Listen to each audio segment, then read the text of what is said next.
Gamers. Let's go. Oh, I need water.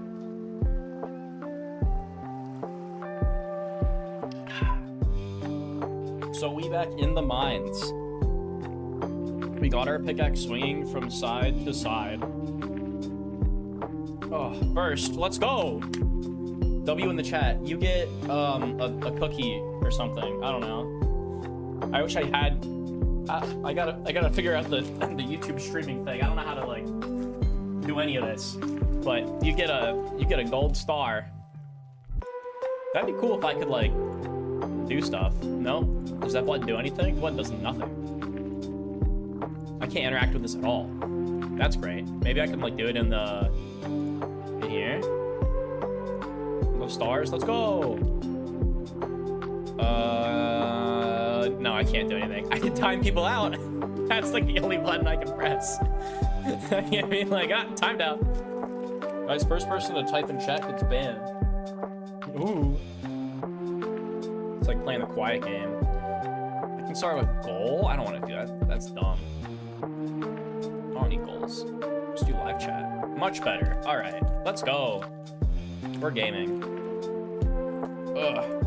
So, oh, I forgot. I gotta grab something. Hold on. Hold on. No, hold on. Hold on.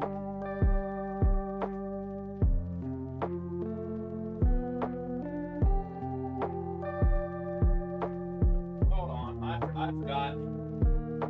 I forgot it. All right, now we're ready to cook. Oh, we're ready to cook. We're ready to get right on it. We're ready to get right on into it, boys. Let's get right on into it. Let's kill that. Let's go to the big cam. Yay! Stream! Let's go stream. Okay, there we go. And I believe for this stream, I have fixed the chat so people won't get their chats deleted instantaneously anymore, because that was getting really annoying. And I didn't even realize that Streamlabs could do that. Well, I guess I knew Streamlabs could do that, but like not to that extent. They were going a little crazy. Going a little cray-cray. It was like if you typed it in all caps once, it got deleted immediately. And I'm like, okay, that's not what I set it to do at all. But whatever. So, yo, what up? What's popping, low gang? So before we get into the actual stream content, I need to do something really quick, and that's order cardboard. I need to place a TCG player order, because I have forgotten to do so for a long time, and I need cards. I need cards real bad.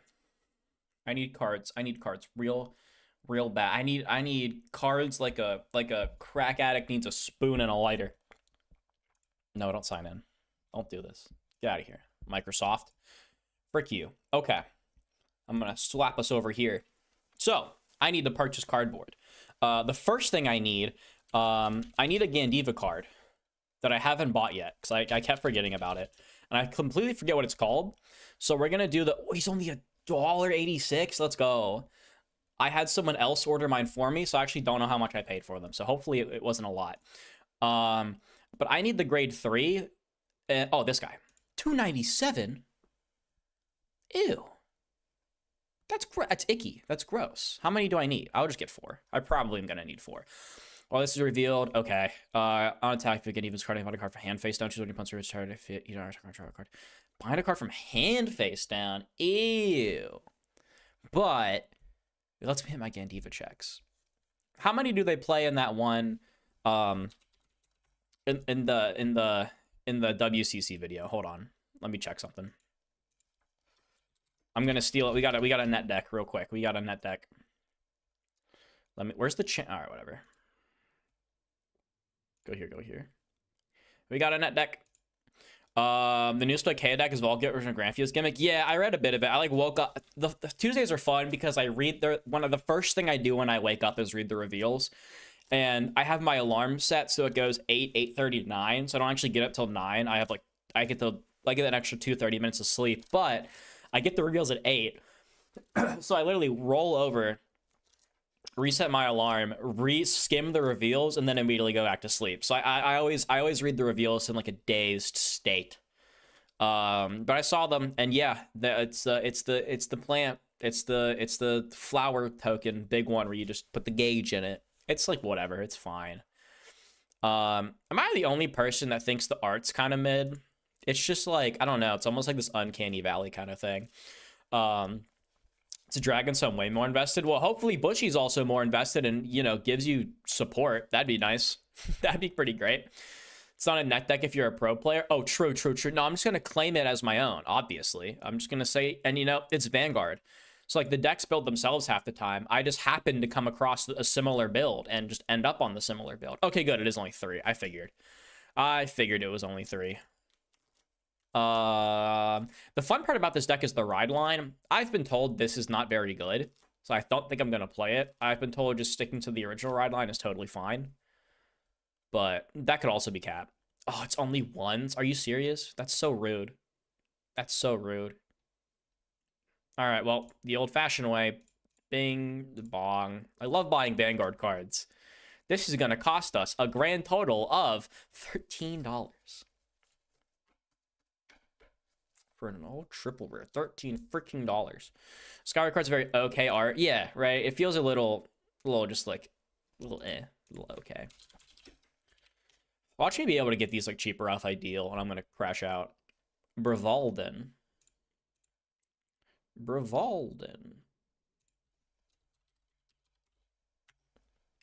Show me Brivalden. Nuts. Next best thing.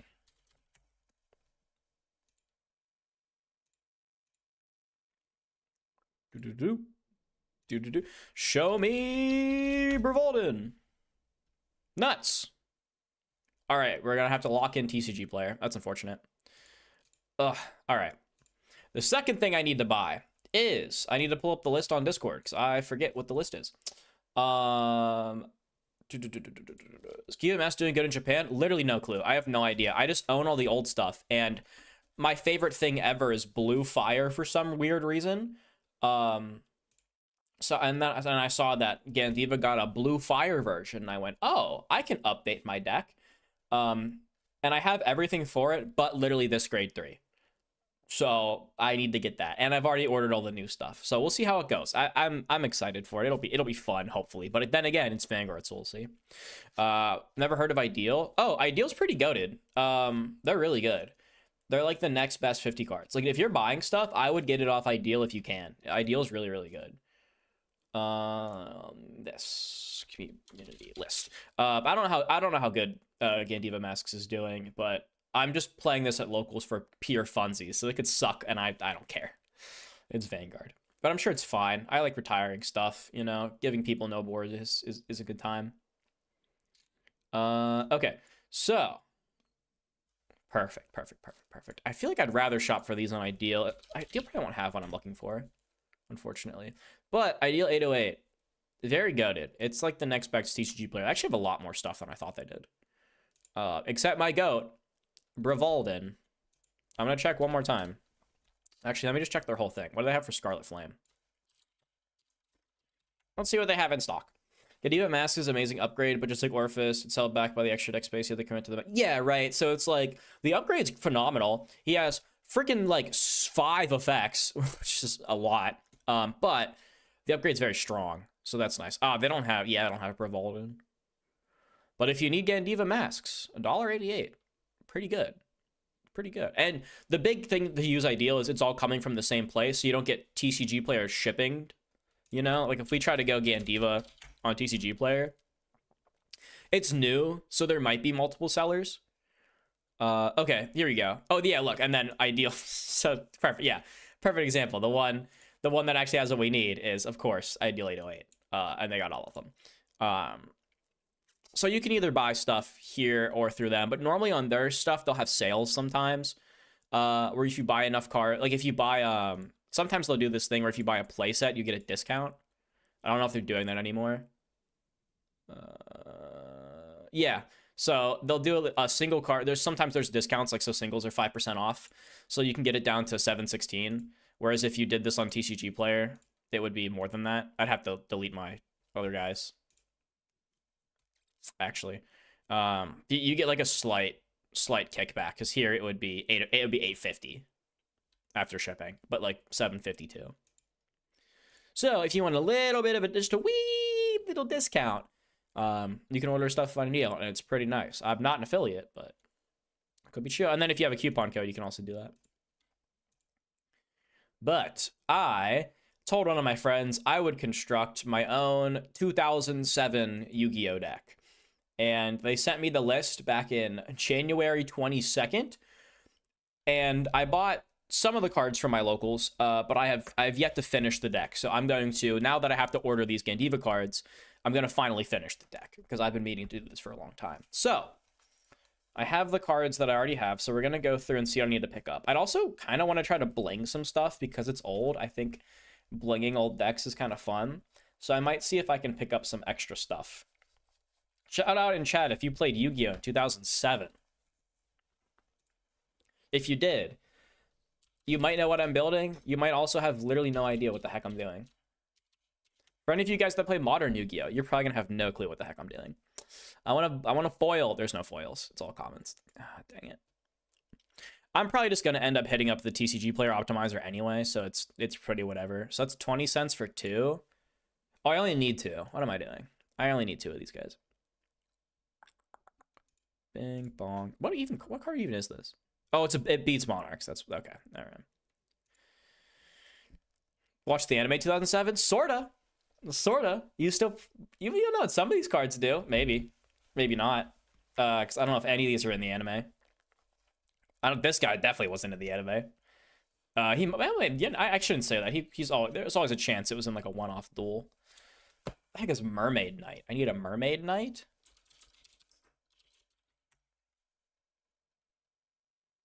Cool. Oh, rare's $2. Common and common. Nuts. Oh, this one's cheaper. I only hear people talk about Go format. Yeah, that's the 2 people play. The 2 people play is Go and Edison. So, like, that makes sense. The ones you're going to hear about is Ghost and Edison. As long as Umi remains face up on the field, this card attack twice in the same battle phase. Oh, okay. This card's kind of rad. I'm here for that. Yeah, those are the 2 like Time Wizard formats people actually play is Goat and Edison. But we're freaks, and like 2007 for some reason. I think that's just when they played the most, so they have fond memories, and I've just played it and it's fun. I think it's a good time. What am I doing? This is supposed to say Frost. All right. Give me the cheapest one. This one, I don't think we can bling it. It's all rares. Shatterfoil rare, common rare, common. Oh, geez. There's a super, but it's $22. Oh, Prismatic? From Speed Duel. I can get QCR for $6. Oh, that's the Mega Monarch.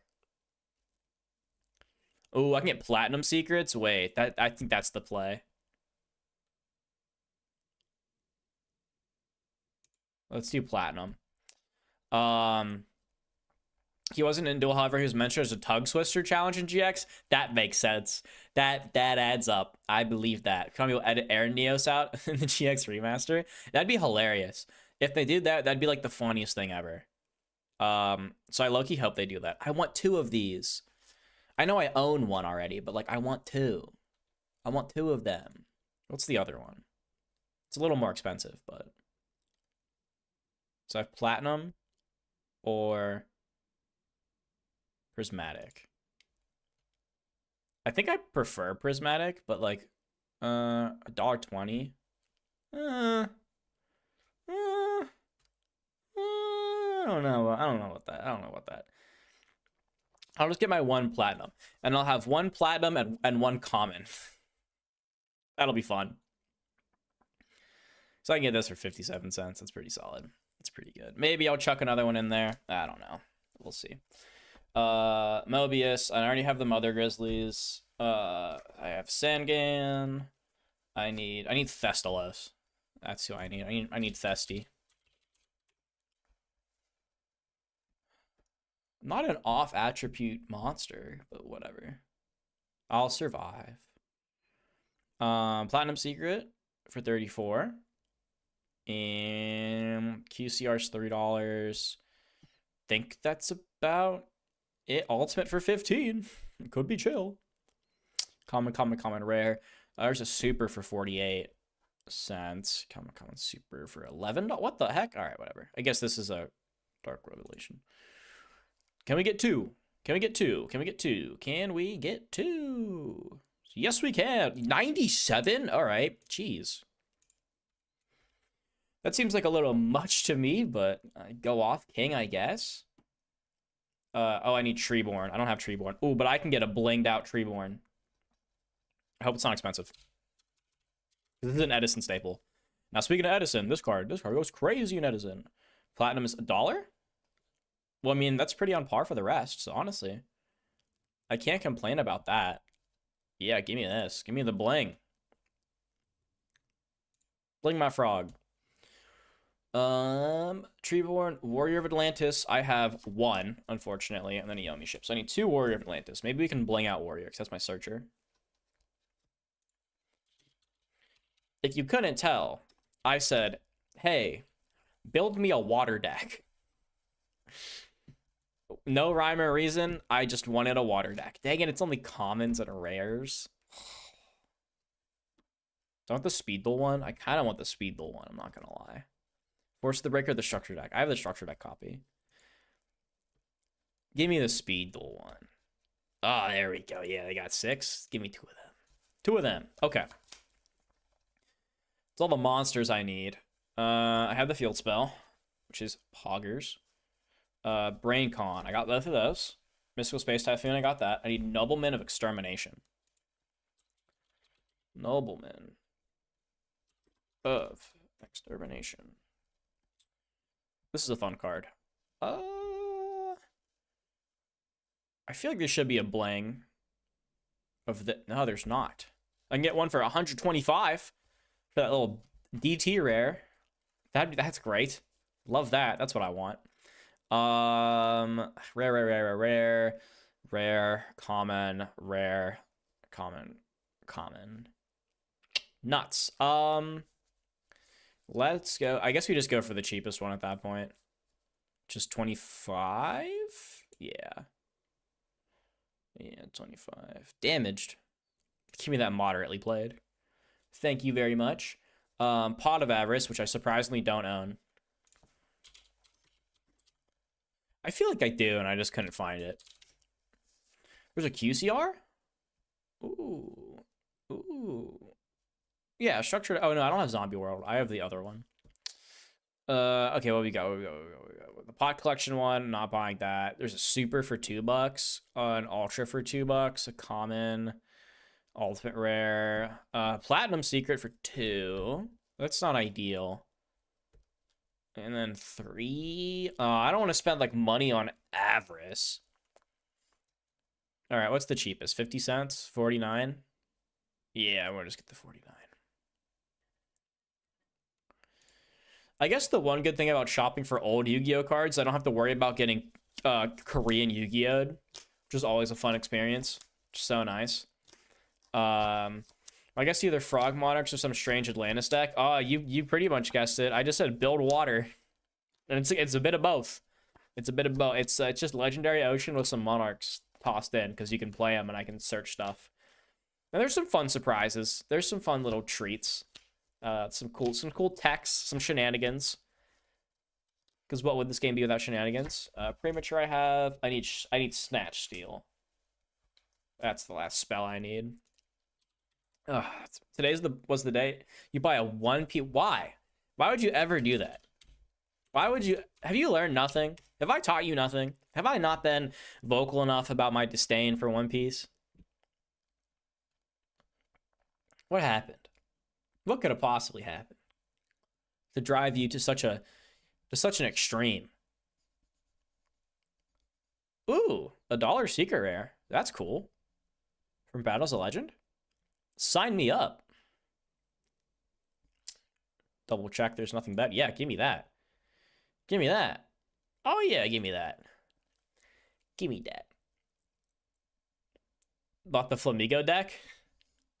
I don't know. I don't know that meta. I know he was good. I think I remember when I played One Piece, I played that deck. I played Don Quixote, but that was in set like 2 or 3.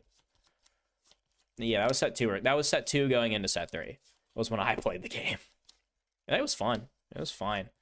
But yeah, that's crazy. How could you? I need Jar of Greed. Can I get blinged out Jar of Greeds? That would be sick. That would be awesome. If I can get some shiny... Oh, 26. Boo. Rare, common. Supers for 3. Common. Well, that's unfortunate. All right. Wow, these are kind of expensive. Who's buying all the Jar of Greeds? Damaged, heavy played. Okay, so $1.75. Ugh. This is gonna suck. I had to choose. Vanguard is more than dead than BSS in my area at this point. But oh, not One Piece. Not One Piece. Anything but One Piece. Did I click on the same card again? Hold on. That was the same thing. So there's... No, okay, I didn't. I clicked on the wrong card. So I can go $1.11 for 3 damaged ones. Why is Jar of Greed expensive? Oh, there's something in my cart. That's nice. Because I'm gonna need to keep printing when I optimize my cart. So I kind of need to get them all in the same printing if I can. Just tough. So I guess we do this one, this structure deck one. Oh, that's so expensive for jars. He's buying all the jar. Clearly the pot goblin. He loves to make investments in these pot and jar cards. The worst part is I feel like you're not actually joking, and that's a real person who does this. Just dumb and stupid. So it crashed. Yeah, why? What the heck? Why? Why is this card like moving? That's so lame. That's so lame. The game ain't that bad. Sure, the community sucks. I'm aware about it. That's fine. The game's like fine. I don't know. It's like it's one of those things where like the community to me is so bad it now just directly reflects on the game of itself, and I can't touch it. I can't do it. You'll never. I'm like, or like I've built up a persona of being so against it that I like cannot hold a card in my hand or I'll like explode out of hypocrisy. And your boy ain't no hypocrite. 36 secret rare, nuts. I kind of want the lost art with the grenades, but that's like $3, which is a lot. It's not a real person, but he's a recurring character in Yu-Gi-Oh. Oh, I see. Yu-Gi-Oh players are weird enough, and they buy out the most random things. So like I would not be surprised. An ultimate rare for wait, what? Hold on. Yeah, it's Korean Yu-Gi-Oh. I spoke too soon.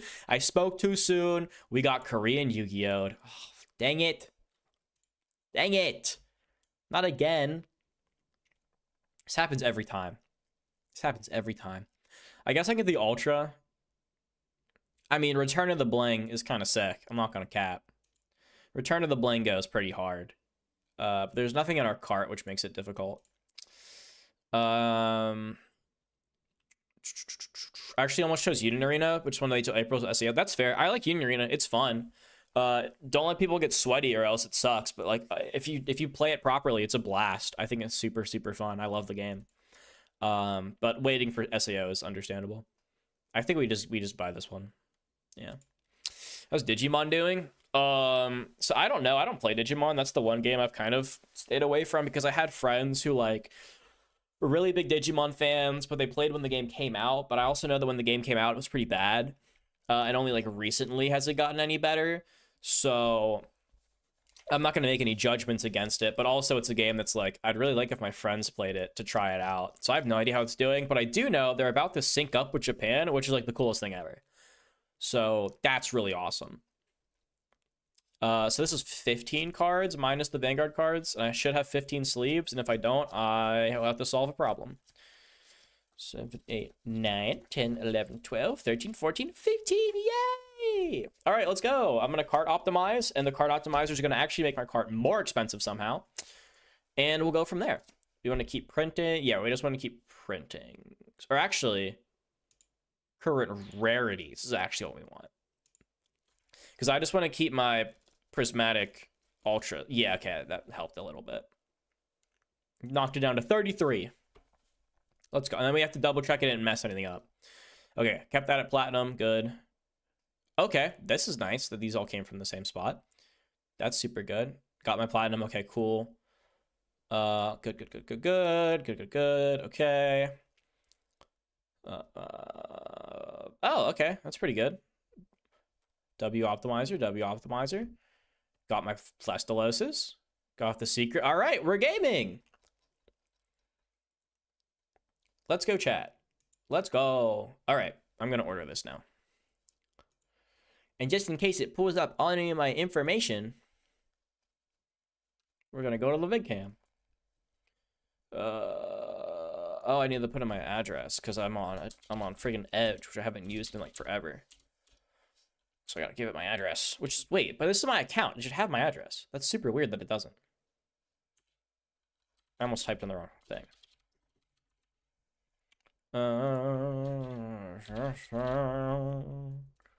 What up? And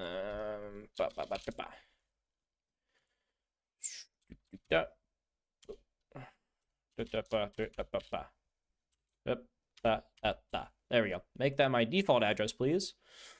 And I hope I put it in right. If not, should be okay though. You suggested, please. Been saved. Cool. Wait. Huh? Why is there no... It broke. It broke. TCG player broke. Why can't I... Cancel? Oh, wait. All 4. Oh, okay. Use this address. There we go. Okay. Okay, there we go. Place the order. Place the order. Order? Oh, they changed this. Oh, they changed the order process screen. I can't show it on stream anymore because it has my address on it. Now, good thing I waited. That'd have been bad. Oh, but it shows your packages. That's kind of cool. Okay. Nice. All right, let's go gamers. All right, got that out of the way. That was important. That was the big thing we needed to do, was order those cards finally, because I have been putting that off for actually 5 ever.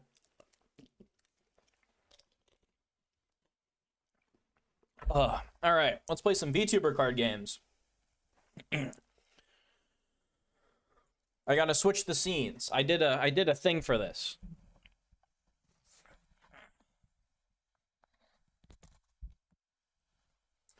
I have upgraded the setup. Put that there, put that there.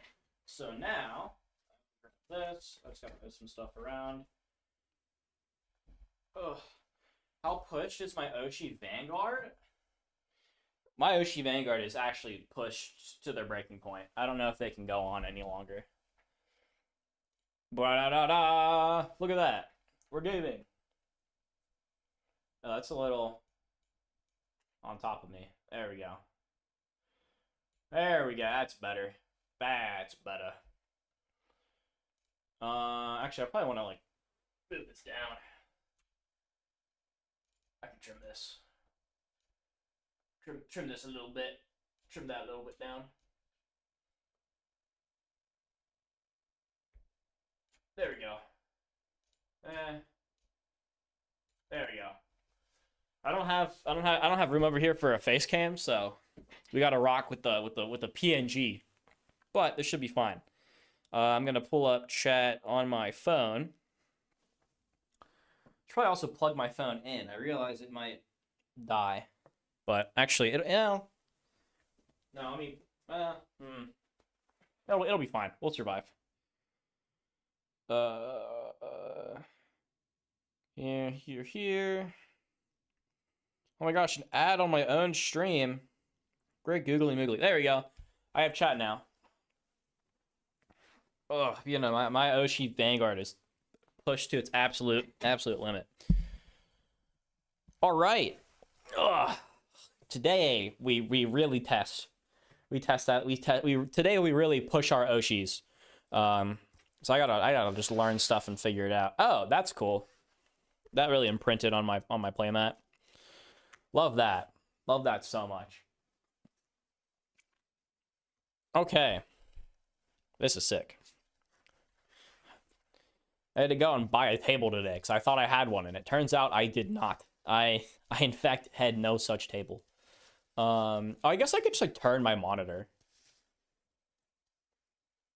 Is that gonna be that shouldn't be too difficult.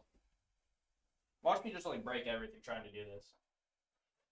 I should be able to just spin this with like minimal issues. I have that. There we go. Boom. Now I can see and get better live updates and not have to like burn my phone battery to its limit. All right, cool. All right. Now we get cooking. All right, the goal for today is to just win a single game with Pippa. If we can win like a game with Pippa, like semi-consistently, I'll be happy. If not, I'll have to complain about it later. So we'll see. Fingers crossed. Right, there's that. Shuffle this up.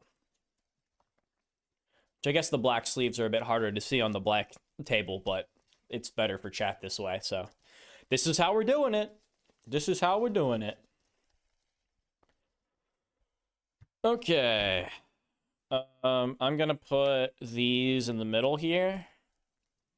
What's a good middle? Right there. Boom. Up. Boom. I want to get the exact middle. There you go. That's the middle. It's the exact middle of the table. So we can go deck here. Deck here. These guys sit in their little zones. I guess you're not going to see Pippa's graveyard too well, but I'm sure you'll survive. So let's go openers. 5. This is pretty... I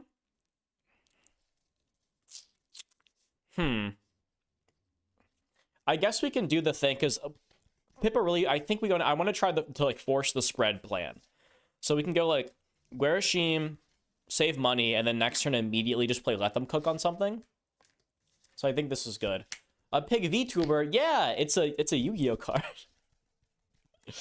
I think we can keep this. I'm gonna try this. We're gonna try that hand. How's Tenma looking? Probably gonna be like goated as always. We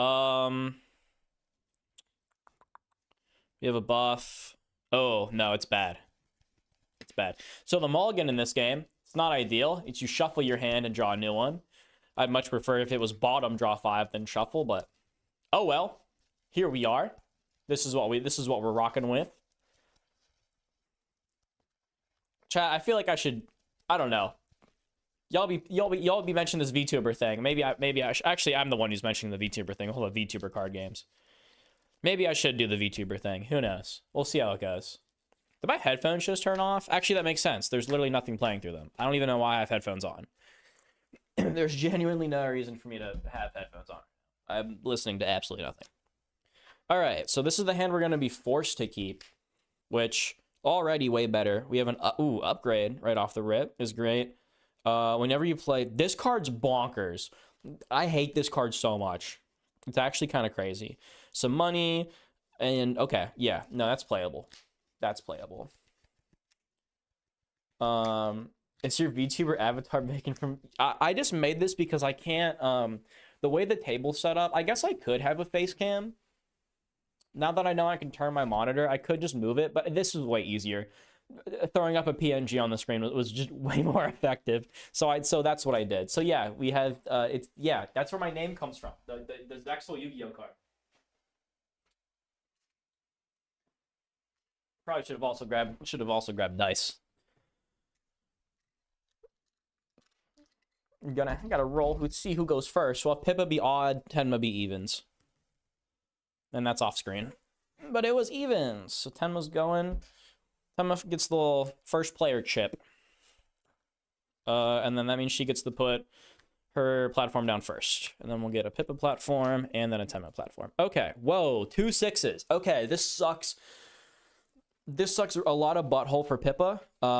Pippa hates playing on 6s. Playing on these 6 point, the 4 wins absolutely sucks. It's really not fun. So I know where Pippa has to go. Tenma loves the 6s. Tenma really wants to play for a 6. So she's going to go right here. Pippa is going to go... We definitely need to start scoring this 4. So it really does... So we want to go here. We want to go here. So then we get money. If I can grab it. 3 money for Tenma. Ah! My money. Ugh. My poker chips. And then 3 monies for Pippa. I don't have a good place to put Pippa money if my little guy's gonna be here. I can put it up here. Yeah, that actually works pretty good if I put it up here. Like that. And then I'll move the bank like right here. There we go. Okay, Tenma. What do we want to do? What do we want to do first is Tenma. So we can't play this till we have another content on board, so that's kind of useless. We could just insta upgrade to start generating econ and to play this later because this card's freaking insane. But it only hits experience content card. So we can just go this to get money here. And we're not fighting. And if Pippa does decide to move, it's rare that she's going to play a card here. So we are free to just like upgrade, hit 6. So even if she moves, she can't do anything to us. So I think that's the play. So just immediately spend our 3 to insta upgrade. That feels pretty good. By the way, I spent $45 on 2 Doflamingo structure decks, and in one of the packs I pulled an alt art that was $45. I mean, so now you get the question: do you sell and make the money back, or do we play the Doflamingo? Do we play the alt art for the deck, or do we sell it and make all of our money back? Me personally, I'd probably sell it to make all of our money back. I'm not gonna lie. Pippa's plan was pretty much set from the start. We're going to spend 1 to play Grow Stream on a separate platform. We want to start building up to this 4 because we do really want to score this. This game, we could even like maybe attempt to steal the game because whoever scores these 2 instantly wins. So we can play to try to spread and just hit both and steal them. So that's the thing we can try to do. I know Pippa wants to spread, but we do have this card that we want to start stacking. So we'll see how it goes. The most important thing is to get this 4 right now. Sell it? Yeah, okay. Makes sense. Normal Doflamingo is 150 actually. Yeah, that makes about that adds up. That sounds about right. I think selling it's the move. Tenma has no money, so she's gonna pass. And then we have no more cards we want to play as Pippa, so we'll also pass. We'll resolve here. This way we'll score and Pippa can't mess with us. So yeah, we got nothing, so we'll score a point on this. Get our Clash reward of a single card. Okay, that's a good card. We can use that to score later. Go to Guerra Stream. Nothing there. We'll score it. And then Pippa will also score. And we'll get a money from her Clash reward. Yippee! This week's episode of Vanguard will have a new cards for Artisaria. Oh, baby! I can't wait! Yeah, those stupid normal players that are going to have to buy the Artisaria cards. How dare they? I'm excited. I hope she gets real support so she's not a generic slot pile deck, but, well, you know. So they're going to go back to their little gamer stations, and then we will reset. We'll go draw for Tenma, draw for Pippa, pass the player token, and then get monies distributed. Pippa gets 3 more, but Tenma gets 4. Huzzah! That's 5. I can count. There we go. Okay, now the Lock Lady. I'm not that great with newer. Yeah, it's the Lock Lady. It's the lyrical Lock Lady. We are going to immediately hop over here. because we're already established there. For Tenma, we have this move card, which is nice. So we're going to start building up here. And then we're going to get ready to move later. So Pippa gets to go. Pippa's going to go 5. To play Let 'em Cook. So the thing with Let 'em Cook is you have to delete all of our content cards on this platform. But luckily, we have none. So it's just a big old 13 stars, which is pretty sick. Hope she gets away to set an extra order. Oh, that's like the one thing. Yeah, absolutely. If she can get extra orders, the deck will be pretty real. I'm okay with it being slow when you're only playing 1 order a turn, because that order locks a card. So I need to grab my waters. I'm okay with the lock being like pretty slow overall. The thing is, she just needs like support to like benefit. It's not enough to just be like, I lock a rear and then turn my board sideways. You know, I wish she had like some more value.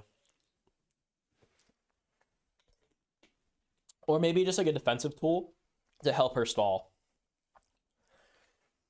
Because the lock isn't quite enough. So she either needs a way to accelerate her orders or stall to get more orders. And if she can do either of those things, it'll be good. So we're going to play this dumb broken card called Origins Video. So this card is the most annoying card of all time. Get that up there, and hopefully it'll focus. It was focusing earlier, but you know my camera and how it loves to just not work. There it goes. It's when you play an experienced content card, this card gets +2 stars this round, but it also includes this card. So it's just an 8 for 3. And then whenever we play an experience card, it gets buffed. And that's also not on this platform. So when we play an experience card literally anywhere, it goes. Wasn't she meta? Was she meta? Artisaria? I feel like I haven't seen a lot. I know she's like a generic slot pile deck, but I don't know if I've seen her do anything like meta wise. But also I've not been paying attention at all, so I could be complete. I could just not know. Back to Pippa with 1 monies. All we have is this action. So we're going to also pass. So we're just gonna pass, and then we have 1 money. We could anniversary celebration. That seems not great, though.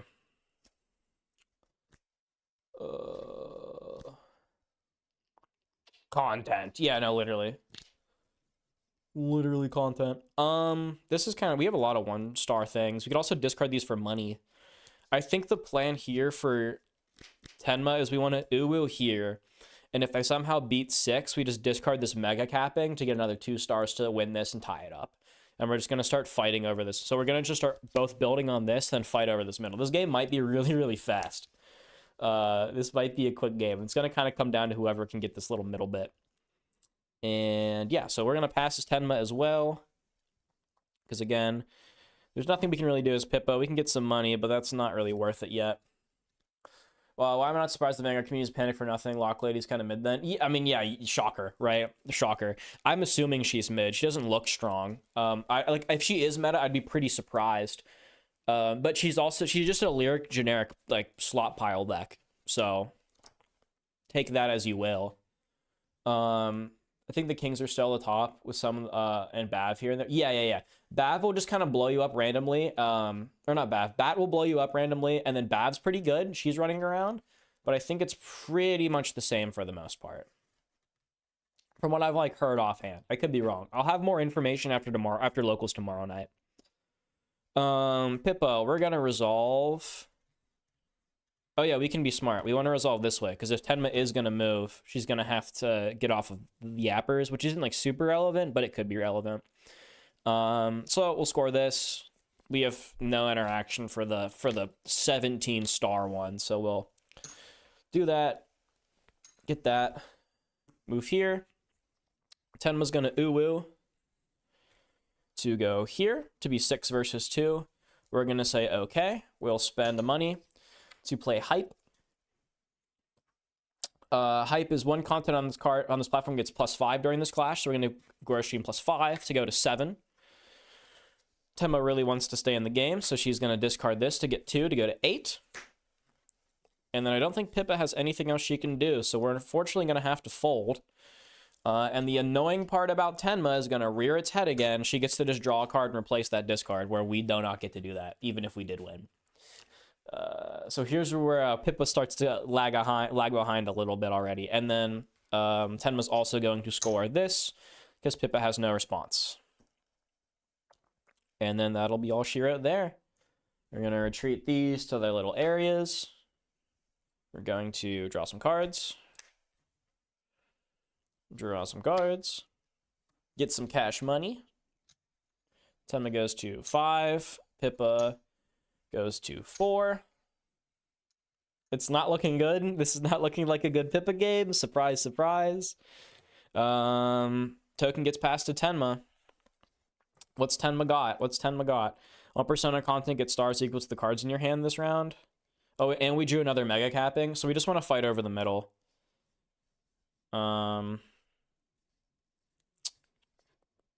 Unfortunately, we can't get value out of the confessional stream as much as we'd like. We could play like Anniversary Celebration into confessional stream for 3 and get the buff there, and then still have a mega capping and the frick you to pop off. I think we do that because I think we really want to contest this middle bit. So we're definitely going here. And Pippa also has no choice to respond and to also go here. Unfortunately. Tenma's going to start. We are going to ditch 1 money to play just an Anniversary Celebration just for 2 to get ahead. Pippa probably not going to have... What do we get? We got Debut Stream. Oh, boy. For... I guess we can use this to try to get money depending on how she resolves, but like that's not very good. We could discard Double Fundraiser to hit 6 and play Pippa the Rippa. The problem is Pippa the Rippa, the Clash Award is you can play content with 3 or less on Pippa's platform for free, but we're discarding all of our cards, so it's actually valueless. We're just trying to play 10 and just win. But we might have to. We're going up against 8 with 6. This puts us at 16, so Tenma will have to like double.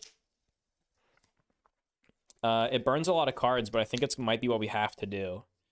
Or we can go like fundraiser, pitch a fundraiser to actually play Debut Stream for...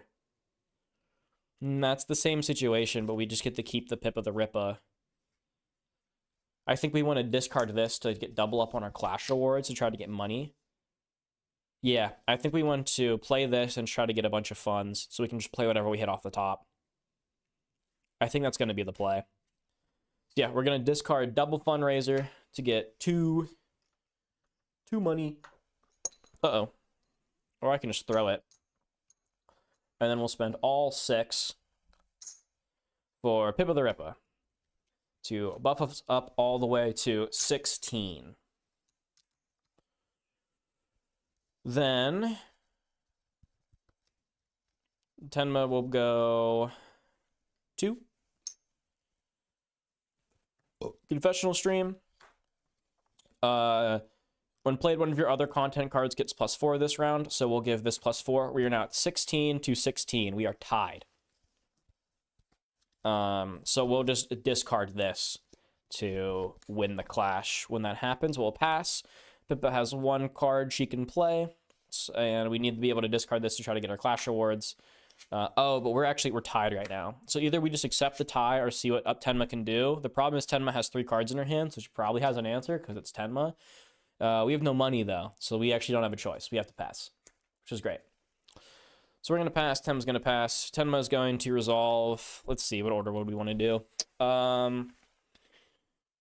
Even if Pippa... Yeah, there's no money, so we just go here. Yeah, I mean, if we really want to be turds in metagame, we could really blow her up, but I think even this is totally fine. So we win this. 1 away from scoring it.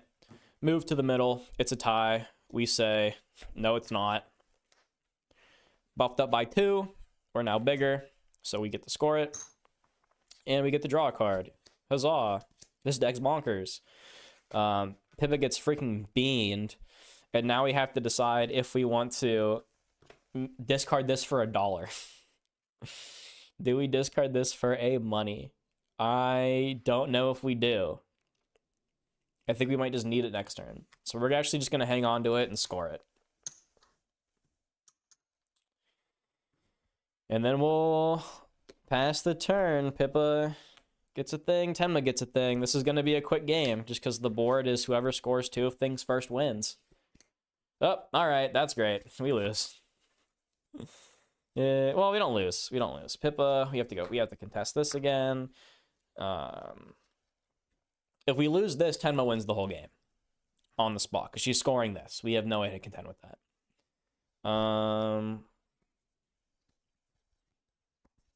We kind of just have to play these. Let's get our monies. 4. Yeah, we just have to do whatever we can to get money. Moving doesn't matter. Here's 2. And then for Tenma, we have... Oh. I'm just the best at this game. I'm just actually the best. Discard this for 2 monies. Slap this down. Pretty unbeatable. Tenma plays this. Pippa plays that. Pippa's at 20 exactly, whereas Tenma is at 14. Oh, also 20 exactly. They're both at 20. That's fun. Okay, game's not over. Game is not over. I'm just the goat at drawing cards. 6. Yeah, we're at 20. Pippa will resolve. This way. We'll score it. Clash reward. I guess we'll put point total up here. Add it to our point total. It blows up. Play another thing. That's useless to us. We go in the middle. Literally nothing happens because they're tied. We go down here. Tenma scores. Oh, why'd I get money? We don't get money from that. I'm just cheating. Don't mind me. Boom, score. We get our thing. Sick, another 4. But like at this point, we're just fighting over this middle bit. And yeah, we reset. Move the first player token. Get some funds. Both tied at 4. Tenma gets 2 cards to Pippa's 1 card. What do we got? Okay. Same thing. We're just fighting over this. Yep, that's about all we can do. Tenma goes first. What can we do? We can either get 2 stars or 1 star. So I think our choice is pretty clear in that we're going to pay 2 to get 2 stars. To go to 22. And then Pippa's going to pass. Tenma will also pass because this card gives us 0 stars. It's our resolve order. We'll resolve this way, so we actually get stuff here. You may play a content card 2 or less to this platform for free, so it doesn't matter. We will simply score it, and then we'll go to the middle. It's now 22 to 20. We're going to pay 1 for Pippa to play hype to give something +5, so we'll get to score this. So we'll get a score and a money. Then we'll go to this one, and literally nothing will happen because there's nothing here. Alrighty, reset. Now this is, regardless what happens, this is the final round. Once again, Tenma still gets to go in with an extra card because it's friggin' Tenma, and now has 6 money to work with, and we lose, so we get the kickback of getting 2 extra money. So now Tenma has 8 money to spend. So whatever we top deck, we get to play. Whereas Pippa has 3 money total. I think I gave her money. Great. We can actually use that. That'll work, I guess. Sure. We will once again go here. Respond by going here. We'll start off by spending our money now to delete this content. Bing, bing, bong. We might have a Pippa win. We might have a Pippa win. What did we draw? Return one content card with 3 cost or less to its owner's hand. That literally doesn't do anything because they're just gonna get to replay it. So we can just play the frick you card for 1 star. But I don't think 1 star is gonna be enough because that's gonna be 18 to Pippa's like 20. I think Pippa's still exactly at 20.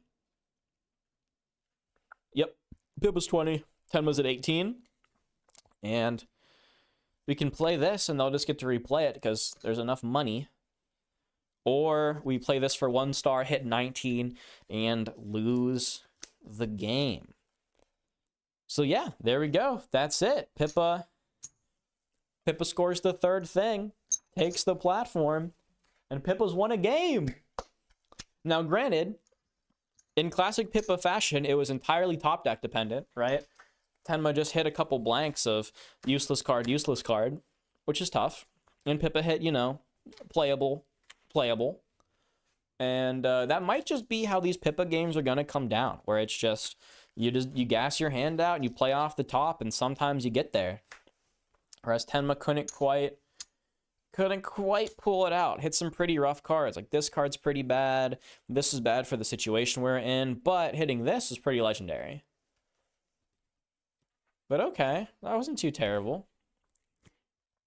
It was also from a very weird setup of having 2 6s and a 4, so the game was definitely going to end up very fast because whoever scored 2 first wins. So it was a race, which Pippa does excel at, right? Pippa's much better when she's racing because she likes to score things quickly. So that does add up. So we'll see. Pippa takes game 1.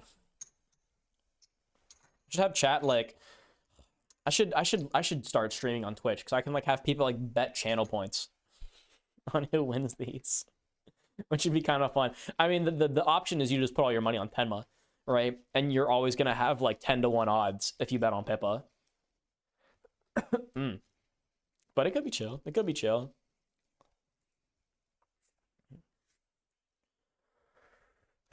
Is this how I would personally design starter decks to play against each other? Probably not, but I mean, I can't really hate on it if we're being real. Like, if the goal is Pippa, it's just very gambly, and sometimes you're going to get there and sometimes you won't, and Tenma's just very stable. This is my class. This is like from, if you remember from a couple nights ago, I was talking about Beyblades. Pippa's very Storm Pegasus, and Tenma's very Rock Leon. If the only thing you know is Storm Pegasus, Rock Leon looks unbeatable. But so if you know how to use Storm Pegasus and it gets in some nice attacks, you can pull it off. But it's gonna be tough. It's gonna be really hard. Tenma's not really doing you any favors. Tenma's a very stable deck. We did kind of end up just drawing a bunch of like discard for resource cards that we had to just pitch really early to get a bunch of instant value. So make some plays.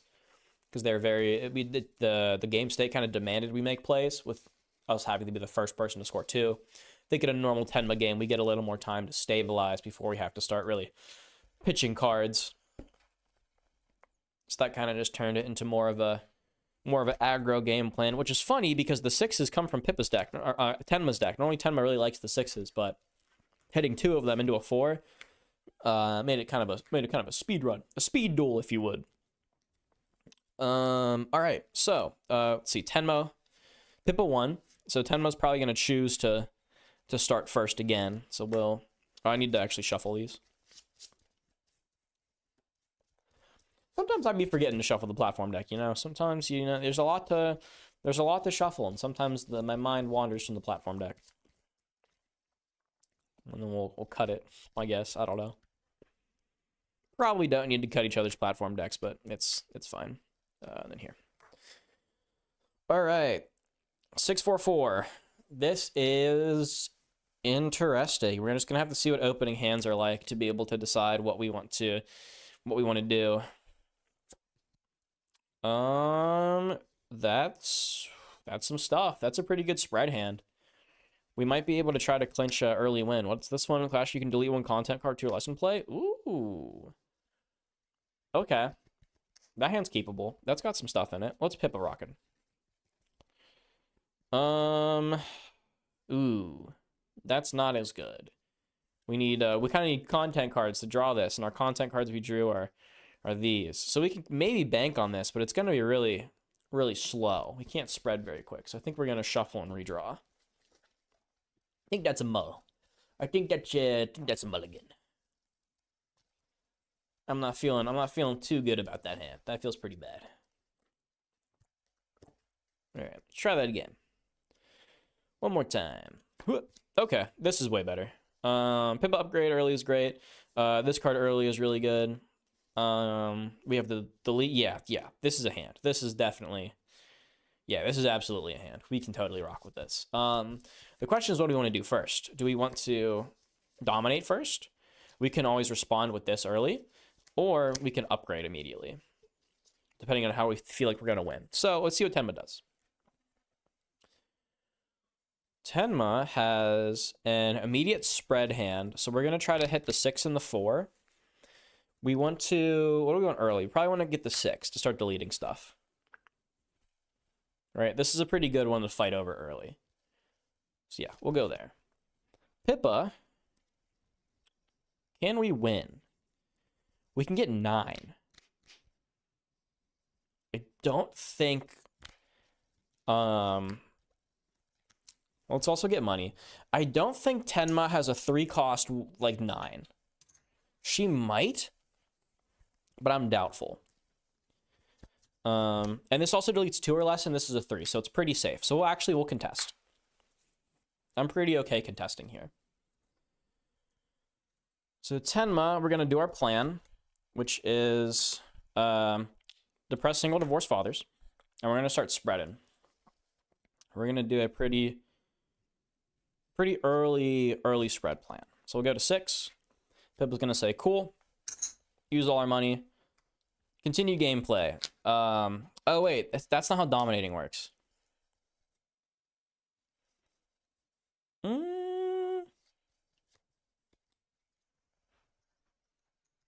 This is how you beat Pippa. You just kind of contest her and she kind of falls apart. It's still a 6 though. What time I can freaking beat that?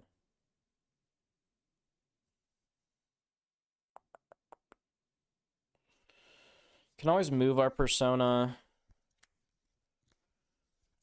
We can actually Pippa, evolve, and then move her to score somewhere else and get money. That might be a better idea. Because we're not going to dominate this one. So yeah, wait, contesting was a bad idea. Contesting was probably not the plan. Because if Tenma goes first, goes here, we see we have a 3. We probably can just go like here, be okay to trade.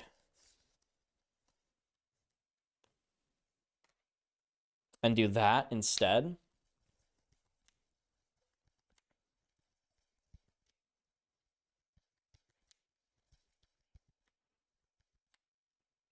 But if we're going to do this, and we're not contesting, it's probably better to just evolve. Like this. And then discard this to win both and get a bunch of money. And then drop something big like Let 'em Cook next turn for the 6k. And try to just win by getting these 2. And we don't really need the low cost ones because nothing in our hand really cares. So we can leave this alone and just try to win off the back of these 2. I think that's a better idea. Tenma is going to continue her plan to play this. Give this +4 to hit 6. And no, we both want to hit here. We want to go here because she doesn't know we have a discard. So we go here and try to hit both of these for sure.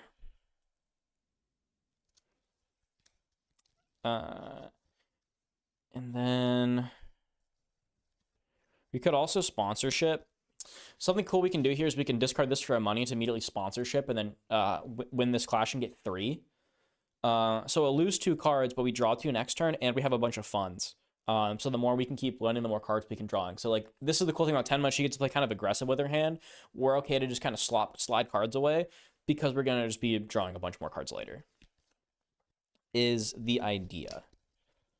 So I think we'll hold on to this plan. Once we know we're about to win, we can rock that. So we'll pass. Pippa's no money, so she'll pass. We'll choose resolve order. Oh yeah, choosing resolve order is actually so broken because we just go here. And then even if Pippa has a movement,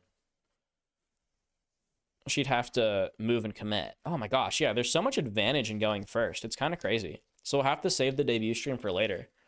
Because you just resolve that way if you know you're not moving. And then we can go... we don't want her to blank this. So we're gonna save this play for here.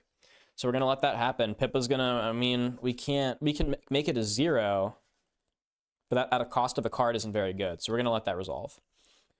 This is gonna resolve. We'll get our 2 money. And then we'll go to this one. We're gonna discard this for a money and then immediately spend it to give this, one of your contact cards on this platform saying Clash Reward, get 3 money. So this is gonna get Clash Reward, which I think, if I'm not mistaken, chat, this looks like it reads like it's permanent. If my camera will behave. Yeah, it just says one of your content cards on this platform gains this effect forever. So I think it's just forever this gets Clash Reward, gain 3 money, which is really, really good. So that's going to go there. Just so we remember. And Tenma's going to absolutely win this clash, draw a card off of her win, get a chip down, and immediately get 3 freaking money. This gotta be till end of turn. There's no, like, that's so busted to just let it sit there forever like that. Especially on, like, I don't know. Maybe that's just me, but I think that's kind of crazy. So yeah, die roll pretty good in this game. We'll move our VTubers back and go to the next turn. Past the first player chip, but that's pretty strong. That's gonna be hard to beat. Get 4 money from Pippa. And then 3 money from Tenma. And that's the thing. Pippa's Clash Reward is she gets money and we've upgraded, but we're still only on par with Tenma. So it's like, man, I don't even know what Pippa's like advantage is supposed to be. So now for this one, we're going to want to, we can put the smackdown on the 6K and just drop our 5. And then maybe try to make a move for the middle later. That might be the play. Because I don't know how they're beating. Yeah, we're going to go here. I don't think she can beat 19 with just her 2. That also moves when she plays there. So we'll go here. Tenma, we got this. So what do we have? We can bounce this for money.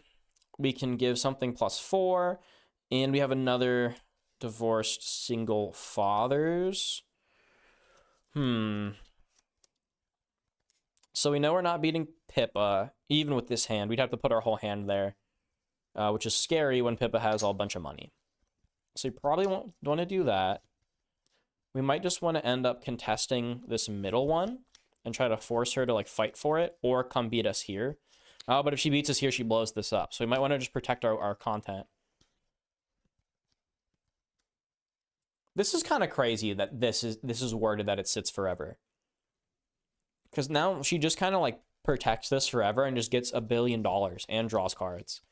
And there's not, I mean, there's something we can do about it in our hand, but it would cost us. We don't have a way to discard for money, right? Oh, we do. Never mind, we can just get rid of it. Yeah, I think as Tenma, you probably just like buckle down and we're just going to keep generating funds. We can take a bit of an off turn. So our hand's pretty not great. It's pretty not good. Yeah. We could contest with this action and then play like this to play it down.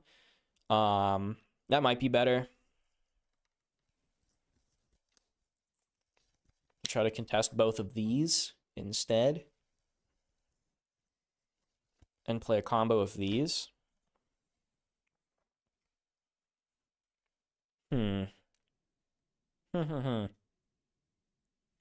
If we did it here, we'd be at 6, 10, 14 to Pippa's 6.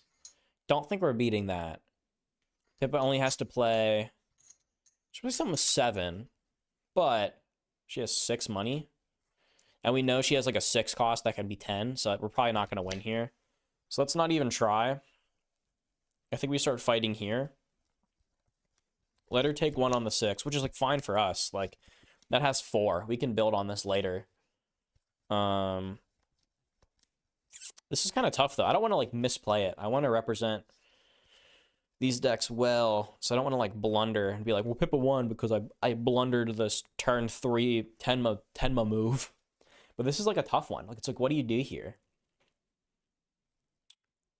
We don't really need to like contest here. It's pretty like locked down. Pippa can move here and beat it, but I feel like we'd rather try to spread our advantage than stack 1, because that 1's a 4. But we do want to fight over the 6 eventually. We just can't really do it right now. So we need to try to draw cards. So we need somewhere we can like guarantee win. And if Pippa moves here, she's not gonna have enough actions to get super high. Yeah, right? Super weird situation. Super tight. We can go 8, so we can hit 12 here. So Pippa would need to play a 6 at action timing, which I don't think Pippa can even do. So I think we're gonna go here. We're gonna sit there. Pippa's gonna spend her 5. Let's play the big content, let them cook. Try to get large. Oh wait, no. We want to... Because we really want to play Vomit Drawer to blow this up. But actually, we can beat it. We can just move and win and then blow it up off the win. So that's the one thing Tenma's scared of, is if Pippa can move here, we have no way to protect this. So we kind of do want to stack here. As much as I want to contest this, we kind of need to stack. What are we up to? We're playtesting oshi-push. Because I need more info. I need to do some research, get more information for an upcoming video. And it's proving interesting. It's proving very interesting. So I think Tenma does need to go here. Because if Pippa can sneak over and steal this, she's base 6, which already beats our 4. So we kind of need to stack up. What we could do is instead play like Depressed, play this, and then bounce Depressed over here to at least tie her if she tries anything to protect it. And then be able to win out here as well. That's pretty good. That's not bad either. I think that's probably the best Tenma play from this perspective, is go middle, put these 2 here, bounce this here. That way if Pippa does move, we win it, we tie it. And if she does win, she has to discard a card, which is tough. And she'll probably pop this, but it's not all that terrible. So I think this is probably the best play. And then we have 8 here, so she can't move and win this. She can't move and win this. She'd move and tie it. So this kind of covers all of our bases in probably the best way we can. So I think that's the play. So I think we'll go here. We'll go here. Tenma commit here. Commit Tenma in the middle. This is hard. This is really hard. Pippa's going to do her plan. Pay 5. Play the big. Let them cook. For 13. So now we're at 19 here. So Tenma was not clearing that at all. No clue what's going on. We'll go look up oshi-push, see how it works. Yeah, so basically, I can give you the brief rundown. It's a VTuber card game. It was, after I reviewed all the VTuber card games, it was, in my opinion, the best one. And I think I want to make a video on it, so I'm trying to learn it. Basically, you play as a VTuber. This is your like persona. I should move this back here. And you're fighting over these platforms. You're trying to be like the best streamer. And they all have these little numbers on the side. When you score the platform, you score the points, and that's your subscribers. First person at 1 million subscribers wins the game. And the way you score the points is by fighting over them with your personas with these little star values, right? And then you also have these content cards, which are kind of like enchantments. You play them to the platforms, and they'll also boost your star value and give you a little effect. There are some other card types like actions. Actions are like spells. You pay the cost and they go away. And then you also have upgrades, which are upgrades of your persona. So you pay the cost, you stack them on your persona, and they give you better base stats. All the cards have costs. You pay them with money that you get from chips. You can denote this however you want. I like using poker chips because it feels really nice. And I like just playing with them. And then the other key note is that this is a shared turn game. So you pass actions, much like in Star Wars. So right now, Pippa has the first player token, which means she makes the first move. So she played this content card here. Now it goes to Tenma, and now Tenma gets a chance to play a card. So she's going to spend 3 money to play this Mama Cameo at her platform. At the start of your turn, whoever has the first player, so your personas start off the board in their little like waiting room area, and then whoever has the first player token chooses what platform they want to go to for the turn. So Pippa went here, and then the second player gets to choose where they want to go. So they can either go to the same platform to try to fight, or they can go try to score somewhere else. Tenma knows they're probably not going to win this one because it's so big. So Tenma went to the middle to try to spread some love. So Pippa plays this. She's going to pass back to Pippa. I think I said Pippa twice. Some cards have these effects called discard effects. You can discard them from your hand to get the effect. You don't have to pay any cost or anything. So this fundraiser says you can discard it to gain a money. So Pippa's going to discard this card to gain a money. And that's her action. So we're going to go back to Tenma. Tenma realizes she played her turn backwards because she wasn't paying attention because she was explaining. She's instead going to play this Depressed Single Divorced Fathers card first. And then on this action is now going to spend 3 to play the Mama Cameo. And Depressed Single Divorced Father says whenever you play another content card to this platform, you can move it to another platform. So normally you can only play content cards to the platform your persona is currently at. So trying to spread them around takes a while. This card lets you just boop, move it over. So we're going to move it over here to stop some future shenanigans that we're afraid of. So now we're going to go to the... So Tenma's going to pass back. Pippa's going to play this card, which is going to be clutch. Play Vomit Drawer, the action. This deletes an opposing content with 6 stars or less. We're going to delete this stupid confessional stream because it had this action attached to it, which I'm pretty sure is misprinted and extremely broken. But we're going to just get rid of that. So then Tenma goes, uh-oh, stinky. We pass back to Tenma. She does not want to play her action, so she'll pass. We are out of money, so we can't play anything, so we'll also pass. And now that we've both passed, we're going to go to the little scoring phase. This is called the clash step. The first player token chooses the order in which they want to resolve the clash step. You can either go left to right or right to left. You can't start in the middle. We are going to go right to left for a very specific reason, and you will see why. So we'll start here. We then compare, we didn't total up the star values and compare them, and whoever has the most stars wins. Right now, Tenma has 2, while Pippa has 19. So Pippa's going to win. She's going to take one of her money chips, put it on top of the platform to signal she's won one of them. And then she has a thing called a clash reward, which is whenever she wins a clash, she gets an effect. Hers is that she gets 2 extra money. So Pippa likes to get money. We'll then go here. We have no effects. We'll just go straight to scoring. Tenma has 8, while Pippa has 0, so Tenma will score here. So she'll put a token down. Tenma's clash reward is that she gets to draw a card, which you'll see much, much better than Pippa's, which is really fun. Now, we're going to go to this one. And at this one, Pippa has a card effect she likes to activate. She's going to activate Debut Stream. We can discard this to move our persona to this platform, which we can only use during a class. So Pippa's going to move all the way down here. And now Tenma has 2 stars, Pippa has 6. So she's going to get the score here. She's going to get a clash reward. And on top of that, the platform itself has a clash reward attached to it.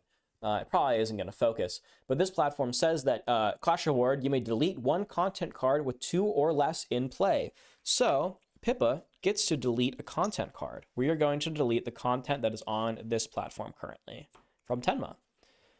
And that was a pretty good Pippa turn. Now, once we've done all that, the personas will then move back to their little waiting room areas. I think it's called the studio. They'll move back to their studio. The first player token passes to the next player, and then we go into the little refresh step where your persona has a little money symbol on it. During this step, you're going to get that much money. So Tenma will get 3 money. And Pippa, since we've upgraded her, normally only gets 3, she will now get 4. So Pippa making that coin.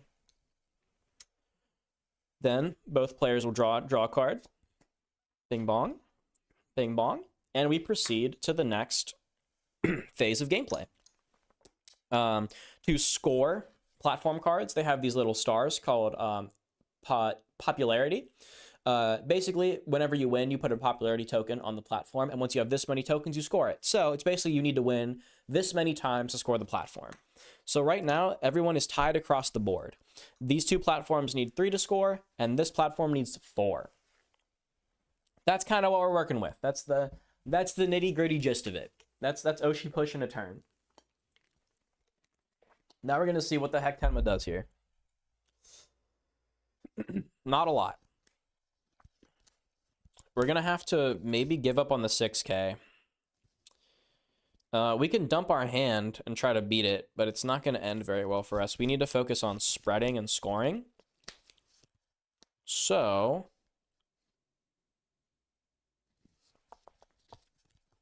we're going to need to go here. Unfortunately. Yeah, we're going to need to go there. Tenma's going to go there. Pippa, what do we got? Big card and a somewhat more big card. We're going to start contesting this middle one because we feel pretty secure with our 13. And the fact that Tenma isn't going here means you probably can't beat 13, so we're just going to leave it as it is. We're okay to keep racking up points here. So we're going to start fighting somewhere else. Pippa's going to go here. Tenma's going to go here. We're not scared of Tenma doing this 2 or less clash because both the cards in our hand cost more than 2. So we're pretty okay with whatever this is. Pippa's got the first player token. She gets to go first. We're going to spend 2 to play charity event. This gives us 4 stars and has kickback. Kickback is whenever you lose the clash, you get the effect. So whenever we lose on this, we'll get a money. But we just kind of need the stars to start building up and contesting. And then we have 2 pump spells in our hand, basically. So we're kind of passing for the rest of the turn. Pippa is going to consider completely taking over this one. We're going to spend 3 for continued gameplay, which is a 6-star, but it says if you're dominating the platform, it'll gain 3 stars. Now, dominating means you have to have more content than your opponent. So we don't. We're going to pass back to Tenma. Tenma's going to pass because she only has pump spells. And then Pippa is going to spend the rest of her money to play Moldy Bread to give us 10 stars and make us dominating, triggering this to get +3. So now we're at a total of like 25 or something. It's pretty huge. It's pretty huge. We're out of cards. We pass forever. Pippa's got pump spells, so she passes. We're going to go to the scoring. Pippa is going to start here. And Pippa's got no response, so Tenma's going to score this pretty convincingly. Unfortunately, can't benefit from this clash reward, but we'll get her own clash reward of drawing a card. That's a pretty good one. Not for next turn, but for a turn afterwards. We'll then move to Pippa. Nothing to play. No response. Pippa's going to score it. Bing bong. Get her clash reward of 2 more money. We're going to go down. Pippa's going to score this one as well. And that's it. So we're going to move back. Pass back to Pippa. Draw some cards. Draw Pippa's 1 card. That's a good one. That's a really good one to hit. And then get our funds for the turn. So, fun fact about this game that you're probably noticing. I was really hoping games would play out differently as I learned to play more, but they have kind of just gone the same. You kind of hit this middle point where Tenma has a bunch of money and a bunch of cards, and Pippa has pretty good amount of money and 1 card. So, the decks are a little skewed, but if we look at the board, we have a ton of stars over here. Tenma doesn't have too much, so it's going to really depend on what we top deck and if Tenma can out all of our big stuff. We have the tokens, so we get to choose where we go. We are aiming to just win the game by scoring these 2 right now, so we're just going to try to keep scoring on here. Right now, we have 19 and 13. But as soon as Tenma plays a card here, this goes down to 16. And if she goes here, she'll be at 8. So she would still need to play 8 stuff here to win. But I don't see how she's beating 13 over here.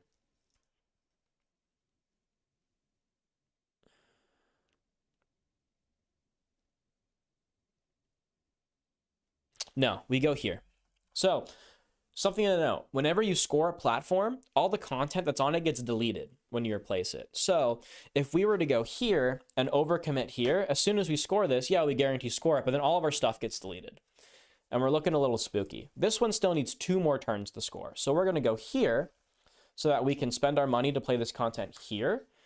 Hope that Tenma can't do anything about these scoring, so that these will get to stick around and score us points. And even if she can do something here, she can't score it either. She'll only get tied with us. So we can worry about scoring this later. We want to stock up on this one. So this is definitely the best play for us. We're very ahead right now. We're looking very good. The game is going to come down to... Tenma also has the option of deciding that this is also a 4, that she's looking at scoring. The game might come down to whoever scores this one first. Luckily, we established this super early, so Tenma hasn't been able to like do anything over here. But with all her cards in hand, she might have a chance. Okay, so we have a bounce, which is interesting. That'll be good to save. We can make them discard a card. Okay. So Pippa has the first player token. Oh, I have to decide where Tenma's going.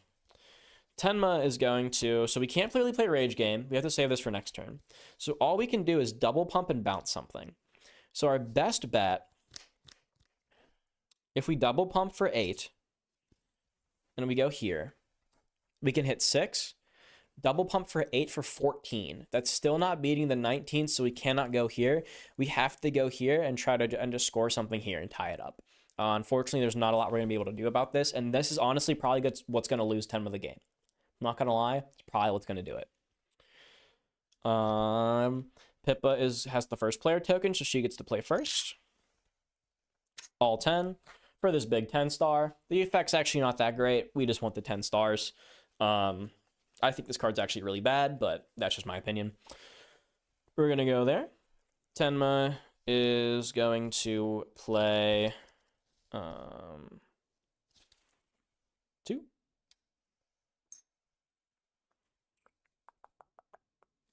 I guess we could just delete it too. That'd be pretty good. We can go Succumb to Cringe to bounce this back to Pippa's hand. Pass back to Pippa. She has no money, can't do anything, has to pass back. And then we can immediately play Rage Game to then make Pippa discard a card and discard this content. So now Pippa's hold of this middle has kind of gone away. So now it's 14 to 10. And Pippa has nothing she can do, so she's kind of gassed out. Tenma still has cards in hand. We will go to the resolution. Pippa is going to... This one doesn't matter too much. We'll just go here. We will score this. Get some money, because Tenma doesn't have a response because she has no funds. Tenma's going to go here. We're going to score it. Tenma's going to draw a card for a Clash Reward. That's not a really good card, but whatever. We're going to go here. Pippa has no response. Tenma is going to score this, and in scoring that, that makes 3. So it blows up. It goes to Tenma's little score pile that I'll just keep up here. All the content falls off, and then the other player places the new platform card. Thanks, man. Appreciate it. No problem. I'm always here. I'm always here to teach whenever I can. It's my passion in life. And that's that. So we're going to reset. Pippa's feeling pretty good about scoring the 6K here, but now we have a 4K that we lost a lot of momentum on. Tenma gets to start. I didn't draw cards. We got to draw cards. I always forget to because Tenma just always has so many cards in hand. There's Pippa's top deck. Absolutely useless. Cool. This is the fun of playing Pippa. Sometimes you just rip nothing off the top. Sometimes whatever you rip off the top immediately wins you the game. So Tenma's going to get to choose where she wants to go first. Looking at her hand, we have 2 pump spells. Well, let's get our money first. We have 3 funds. We can discard this for 4, so we can play our whole hand of 2 pump spells and a bounce. Unfortunately, this bounce can't hit anything. So we're looking to play 2 pump spells. We're not going to be able to win here. I think we just try to take this from Pippa. I think that's the plan. And then we're both going to end up fighting over this. Yeah, because right now we're at 10. We're going to force Pippa to go here to tie. and then play a pump spell to beat her. That's going to be the plan. We don't know what she drew. We're going to go here, which is, so this is already 10, so this is already tied.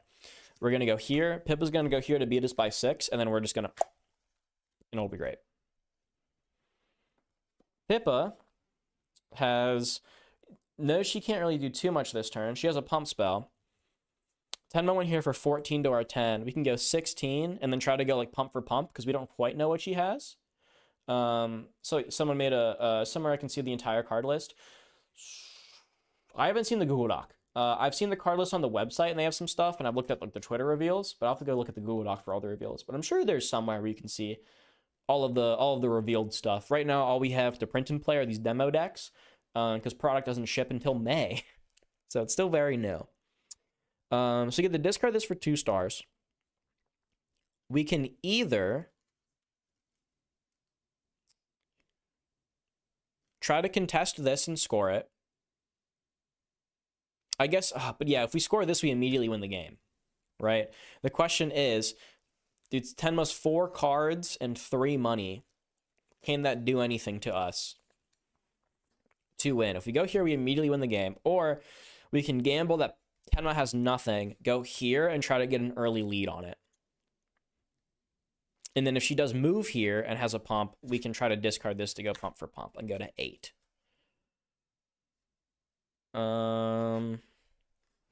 Or we go here.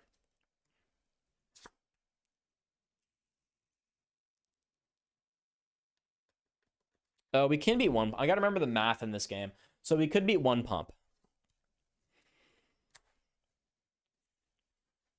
So if we're playing with perfect knowledge, we know Tenma has 2 pumps and we should go here. But we're playing with no knowledge. We're playing into 4 cards. So if Tenma has 2 pumps, she beats us here. If she has 1 pump, we beat her here. So this is where you kind of have to make the decision of, do you gamble or do you not? I don't want to force Pippa wins because I think she needs it. I've been struggling with Pippa, but it's tough. He became a VTuber. I have this because I couldn't put the I am at a table. I'm at a different space.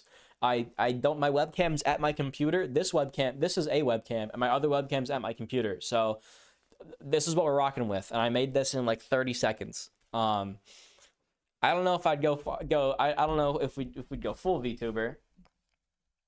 Unless chat likes it. Unless chat, chat, if you like the VTuber thing, like a lot, I don't know if I'd be entirely opposed. But I'm in a sticky situation right now. Do we want to go? So either we take the gamble and either we bet that we can win and win the whole game here, or we hedge our bets and we go here and we try to just play for this, try to get a lead on this one instead and hope we can just outscale and just hit the cards off the top of our deck. I think for the sake of making the game interesting, we're going to hit the soul read here. Because then this way, Tenma still gets to conserve her double pumps, so she gets to just use them later. I think for the sake of the sake of practicing playing Pippa conservatively, because I know Pippa normally you want to gamble, but I want to try playing her conservatively. So we're going to go here and see what happens. We know if we go here, we lose. We don't lose, but we fall pretty far behind. Or we don't fall behind. We like reset the board and play even. We either go here, and there are 2 outcomes, or we win the game, or we completely reset the board and we play from a 3-card deficit. In theory, it would actually be more of a 1-card deficit, but it'd be a 2-card deficit. So it'd still be it would be like a 3-card deficit. So it'd be the same deficits. Yeah, so either we go here and play from a 3-card deficit, or we go here and still have the same card deficit, but we have a point up. So we have to win one less fight. And I think winning one less fight is probably worth it more than trying to gamble on winning here or trying to play from even. But then maybe we should test how Pippa plays from behind. That might be actually a good example for chat. Y'all haven't seen this before. I'm going to show you the problem Pippa runs into. So yeah, we'll bet that Tenma does not have double pump, and we'll go here. I think that's the best. Tenma's going to resolve things this way, so that if Pippa has a move card, she can't get a leg up on us because we don't have one either. There's nothing there. No, there's nothing here, so nothing happens. We'll go here. And right now, it is 14 to 16. So we're going to spend 1 to play our pump spell to get +4 to go to 18. Yes, to go to 18. Pippa's going to say, cool beans. I will match 18 by discarding this Pippa. And Tenma's going to say, frick you. I want to win. Pippa could just choose to like let it blank and fizzle, but we're kind of scared of Pippa's top deck, so we want to fight for this. So we're going to go, and we'll have the card advantage anyway. So we're going to pump again to get the win. So we'll score it. Eee! Everything falls off. Oh, this is important. I keep forgetting this rule. And I keep missing this rule. It's very, very important, and I've missed it all the time. And I have to remember it. I have to remember it exists, because when I learned this game, I forgot about it. So now it's like ingrained in my memory that it doesn't exist. So when you score, right? When your opponent scores, right? The wins you've invested and the popularity you've gained do not go to waste. They convert directly into cash. So Pippa probably should have like a little bit more money, maybe. I don't even remember how. No, this was never contested. So we're okay for this game. We have not cheated, but there have been games where I've forgotten to do that. Tenma's going to get her reward to draw a card, and then these are going to blow up because the thing's gone. Pippa's going to replace it.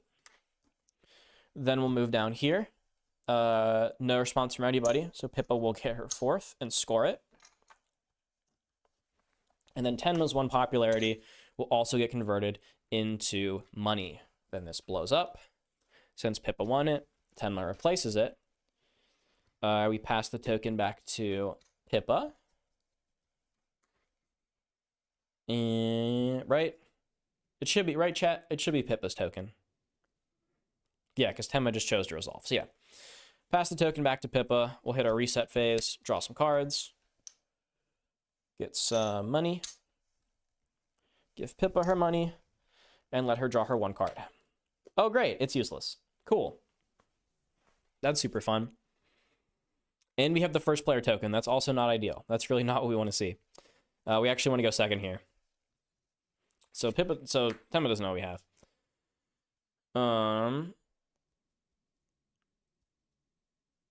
Oh. This card's really freaking strong. I've never seen this before. Tenma has yet another broken card. But so this is an example of like the late game, right? Both players are 1 away from scoring, from winning, or 1 away from winning the game. But what tends to happen is, well, let's count money first, right? So the personas, right? This one draws cards and this one gets money. So if we look, and this one's been upgraded too, so it gets even more money. So Pippa gets even more money than normal. Tenma's sitting at a nice 5, and Pippa is at a nice 8. So she's a bit ahead, which she should be. She should be pretty far ahead because she gets 2 every win, and is upgraded. She's getting 4 a turn, which means she could be making 3 extra a turn, which is a whole turn cycle for Tenma. So I feel like she'd be a little more than 1 turn cycle ahead, but it's fine. She has the advantage. It took her an upgrade to get it instead of just being like base form, but you know, that's fine. And then you look at the cards, Pippa has 1, Tenma has, oh, this is a different sleeve. Whoops, I'm like low-key cheating. Pippa has 4. Let me shuffle this around so you can see. I didn't realize this was a different sleeve, but I'm not stacking, so it doesn't matter. And Tenma has 4. So, if you haven't noticed, you could be the richest man on the planet, but it doesn't matter when you can only play 1 card a turn. Whereas Tenma, who not only isn't poor, right? But let's say she was only getting her 3 money a turn. It really does. It's a lot better, even if you can only play 1 card per turn. Pippa's also stuck to 1 card per turn, but now Tenma has her option of cards she can play for the turn. So, in my humble opinion, Tenma is kind of just way better than Pippa. At least in like a vacuum. And that's how the games were playing out when I started. They're getting a little more 50-50. It's pretty draw dependent. Pippa can kind of hit the nuts and spiral early and score a lot, or she can kind of get to this state where she's just top decking absolute blanks.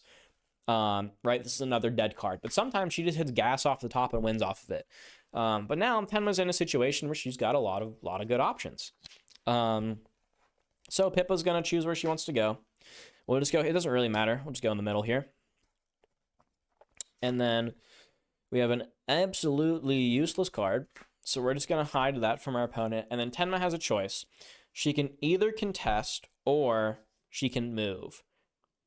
But we are absolutely going to contest here because we have 5. We can discard this for 6 to get another money. And then we get to... are these the only 2 leaders? Yeah. This is the only 2 that exist. Well, so they're not the only 2 that exist, but these are the leaders from the demo decks. The other leaders they've just revealed on Twitter. So these 2 leaders are just the ones they've made in the print and play demo decks. So like they're kind of the ones you're supposed to learn the game with. They've revealed more leaders, and as you like build decks yourself, there's ways to make I think there's ways to make Pippa work. If you want my honest opinion, I think they have the wrong effects. I think their effects should actually be swapped for what the decks are trying to do. I think they should be swapping the effects, but that's just my humble opinion. So I'm just playing straight demo decks, learn the game stuff. All the leaders, they've revealed some leaders on Twitter that you can check out, and they're all pretty cool. The leaders are pretty swag. These ones, I have thoughts and opinions about these ones. What we're going to get to do on this turn is we're going to get to contest Pippa. We have this card that gets us not only 5 stars, but also draws us 2 cards. So we get the plus. This is insane. But I guess there's an equivalent of this card in this deck, so it's not too bad. If she has anything low she plays, we immediately bounce it. I guess it doesn't. This card's actually completely irrelevant. She'll just play it again. So this just burns her out of money. And then after this, if we still lose... we can just will to slide her somewhere out, to slide her here, and still try to score a point, right? So this hand's looking pretty, this is pretty baller. So we're going to go here. Pippa's going to go first. She's going to pass because we literally can't play this card.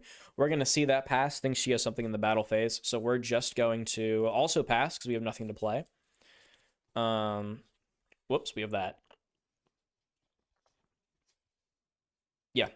So we don't even need to discard this. We could honestly play this if we wanted to. If we wanted to tie, but let's think. What are the pumps in the Pippa deck?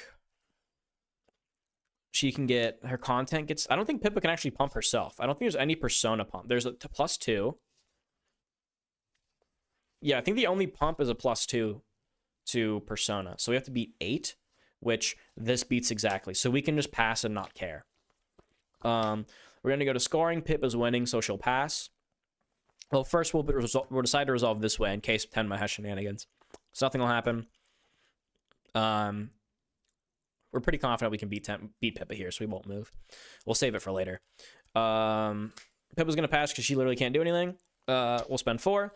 Going to microphone upgrade for 5 to beat her by 9. And then we get to also draw 2 cards, which is crazy. Oh, more broken cards. Cool. That's awesome. Love to see it. Pippa can't play anything. She has to pass. Tenma gets to win. Gets her Clash Reward of drawing more cards. And Tenma gets to go first now. So we'll reset. Mystery card for Pippa. Get some money. Pippa's rich. Tenma gets also some money. I think she drew her card. She did draw her card. So we're good. Now we're starting again with 1, 2, 3, 4, 5, 6 cards to 2.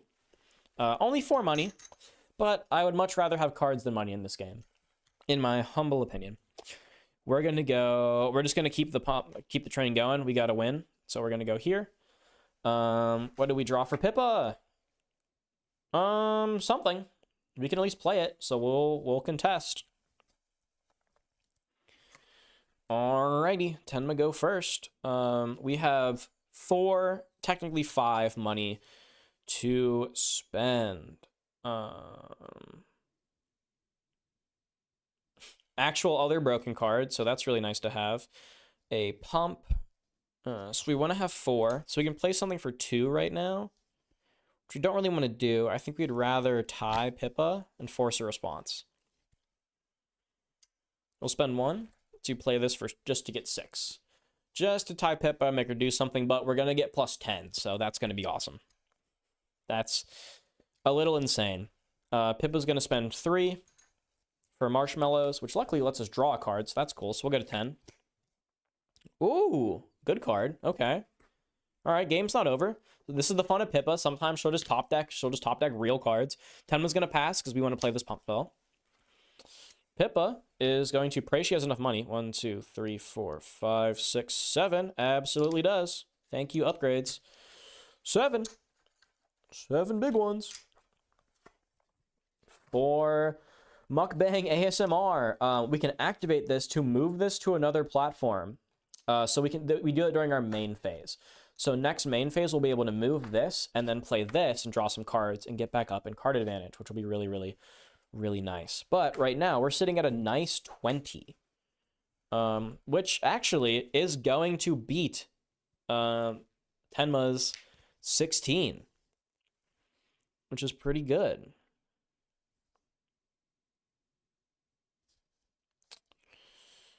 Don't think there's any way. Oh, we can discard this for 18, so still not enough. Still not enough to beat 20. So we're going to have to wait and fight on another turn. I think what we're actually going to do instead is we're actually going to first pass. First pass. We're not going to play anything because playing, or no, we could play our upgrade because we know we're not going to win. We can play an upgrade this turn to set up for next turn. Yeah. So you have 8.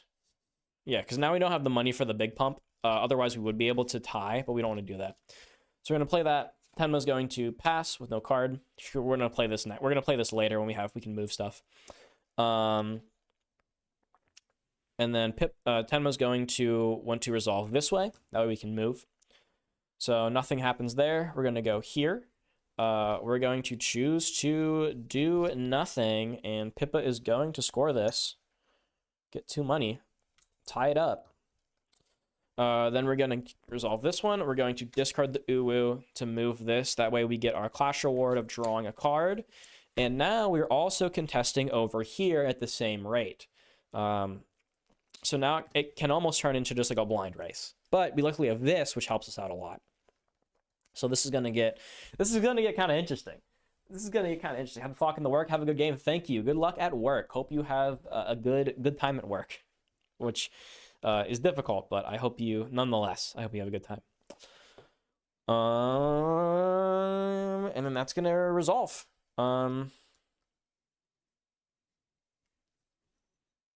This was Tenma, so Pippa goes next. I keep forgetting who gets the first player token next. Bing bong. Normally you have another token to resolve tracking, which I should actually just pull out so I don't have to keep forgetting.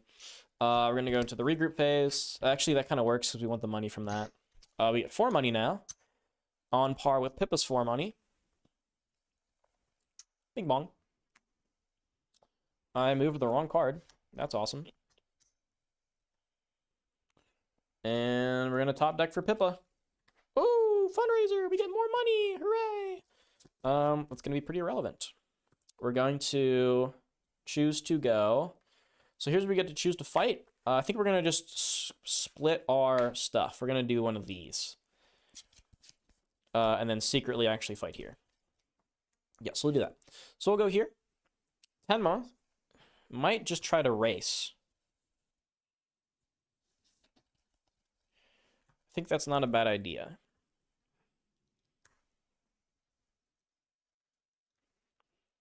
Ooh, this is tough.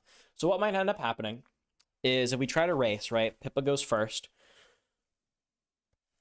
Yeah, no, we do want to race because we can end up winning. Because we'll get the first player token, which means we can try to resolve this one first and win on the next turn. So I actually kind of do want to go here and try to race. I like that. I like that a lot. All right, Pippa's turn. Activate main. We're going to move this to contend with Tenma. Tenma needs a response for that. 1, 2, 3, 4. Only 4 money. We can get to 5 money. Bouncing the marshmallows is actually bad. I think we're just going to wait, and we're just going to try to instant reply.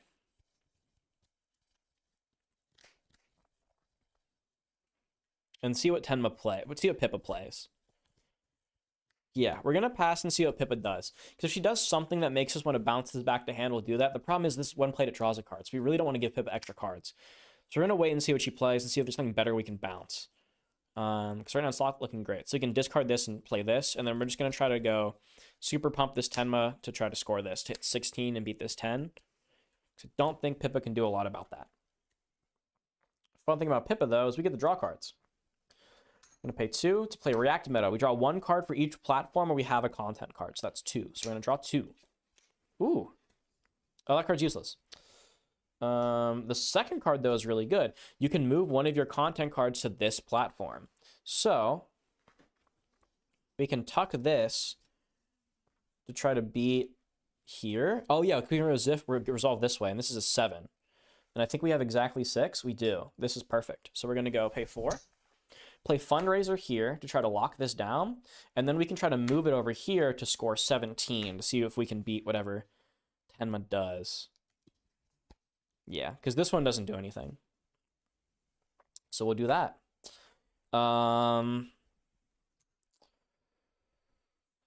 We could bounce this, but that doesn't do anything because we're not actually going to win here. So there's not a lot of value in doing that. We should just wait. An instant replay. So we're going to pass. Pippa's going to pass. We're going to start resolving. We're going to go this way. Nothing's going to happen. We're going to go this way. Pippa's going to score it. We're going to go here. Tenma's going to say, I have a thing I want to do. We're going to spend 4. Instant replay to get plus 10. And since the current platform is independent, we get 2 money back. A little refund. A little swag refund.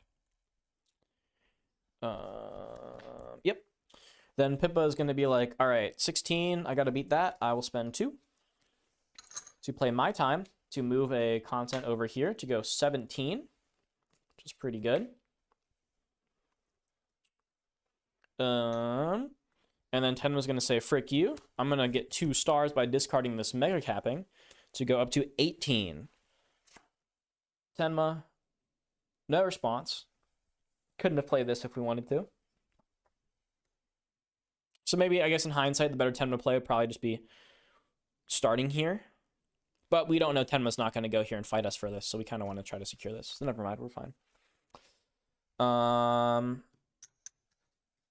wait, no, we got this money off of this anyway, so it doesn't actually matter. Yeah, we got the money we spent off of this, so it was irrelevant. Never mind, couldn't have done it anyway. We go here. We're resolving this. Yeah, Tenma wins this. Nothing we can do about that. That's not looking great, because now Tenma can try to start here and just score it and win. Because she won, she gets the draw card. Very good. And we reset yet again. Gotta try to beat her. But that was a pump spell, so we're looking pretty good. We still have 17 here. So you can try to, like, dual contest. So that's kind of nice. Let's get our money. Get our cards. Pass our priority token. We'll get Pippa's money. And then the patented Pippa top deck. Ooh, okay. So this is good for a response. Okay. Let's see what we can do with that. Tenma is going to try to win the game here by going here. We are going to see that in contest with our big board. There's really no reason for Tenma to go anywhere else. We can try to go here and stop this from happening. But then Pippa goes here. We can't play any cards here to score this at all. So we can try to just stop Pippa with our hand. We have 6 money. This can give us the money back to go to 3. We can discard this for 4 to play this and maybe bounce something back to Pippa's hand. She does have 6. So maybe hope Pippa plays something and isn't able to replay this, and we can win that way.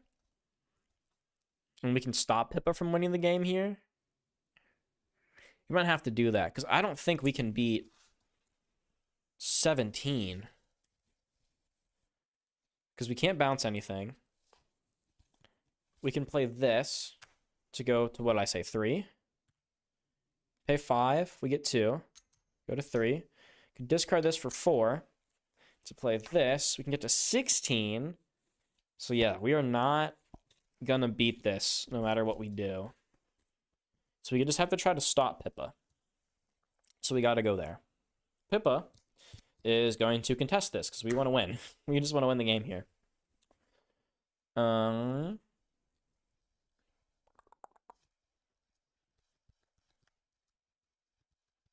Pippa could do some shenanigans with moving this too, like move it off.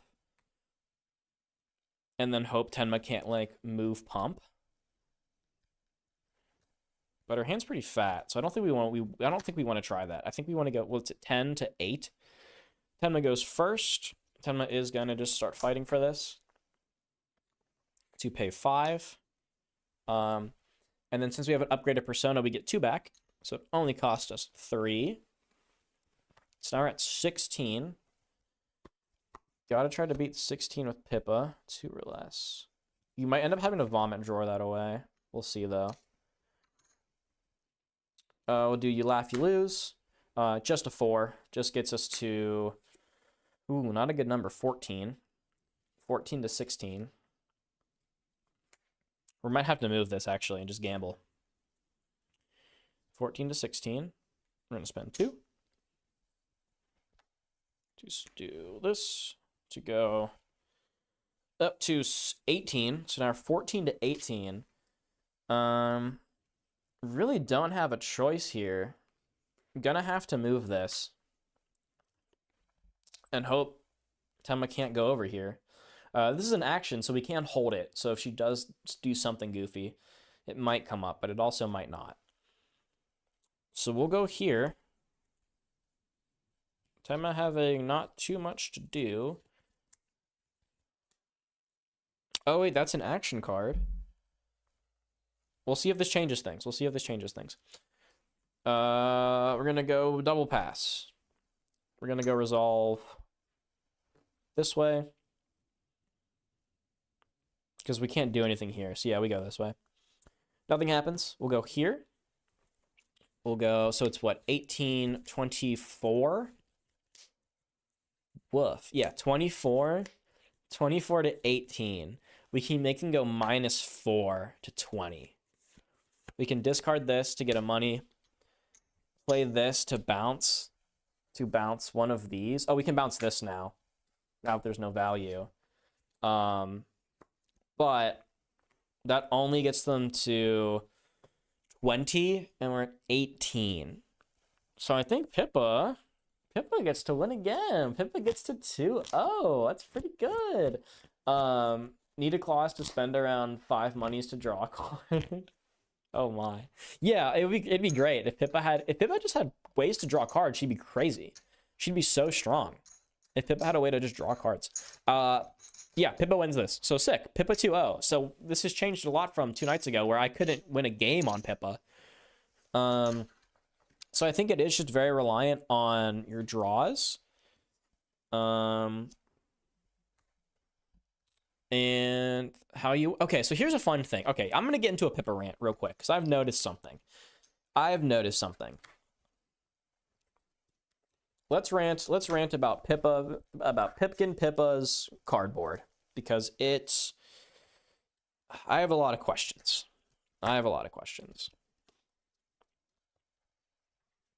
Let me get this cleaned up. I have thoughts on Tenma too, but her deck's way more succinct. Okay. Here's the thing with Pippa.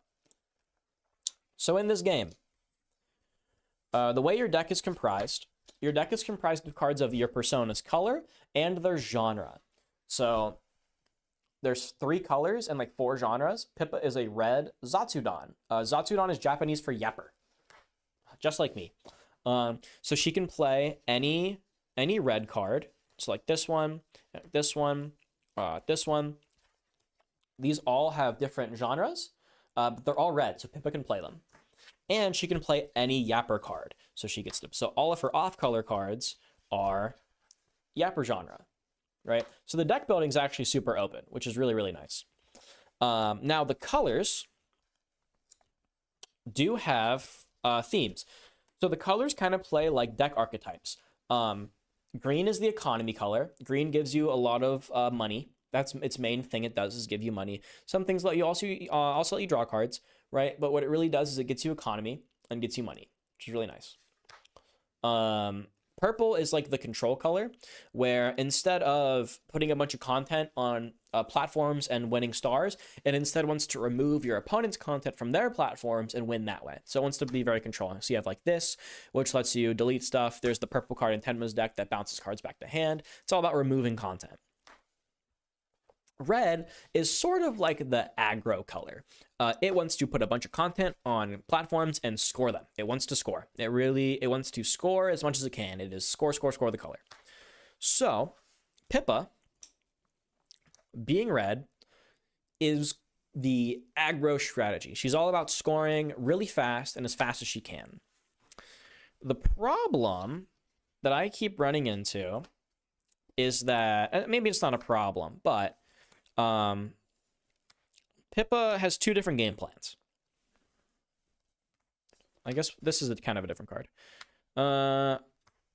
So I want to highlight those game plans. So I think it's very important.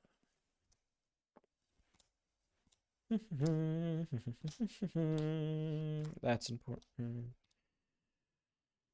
That doesn't matter. That's relevant. It's relevant. I think I'm just missing two cards. This card, that goes here. That's matchup specific. This card.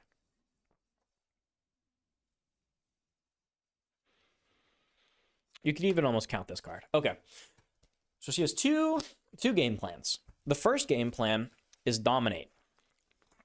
So the keyword dominate is if you have more content cards than your opponent, you are dominating. And some cards will have an effect if you're dominating. This one, if you're dominating, it gets plus 3 stars. So it becomes a 9-star for 3, which is crazy stats.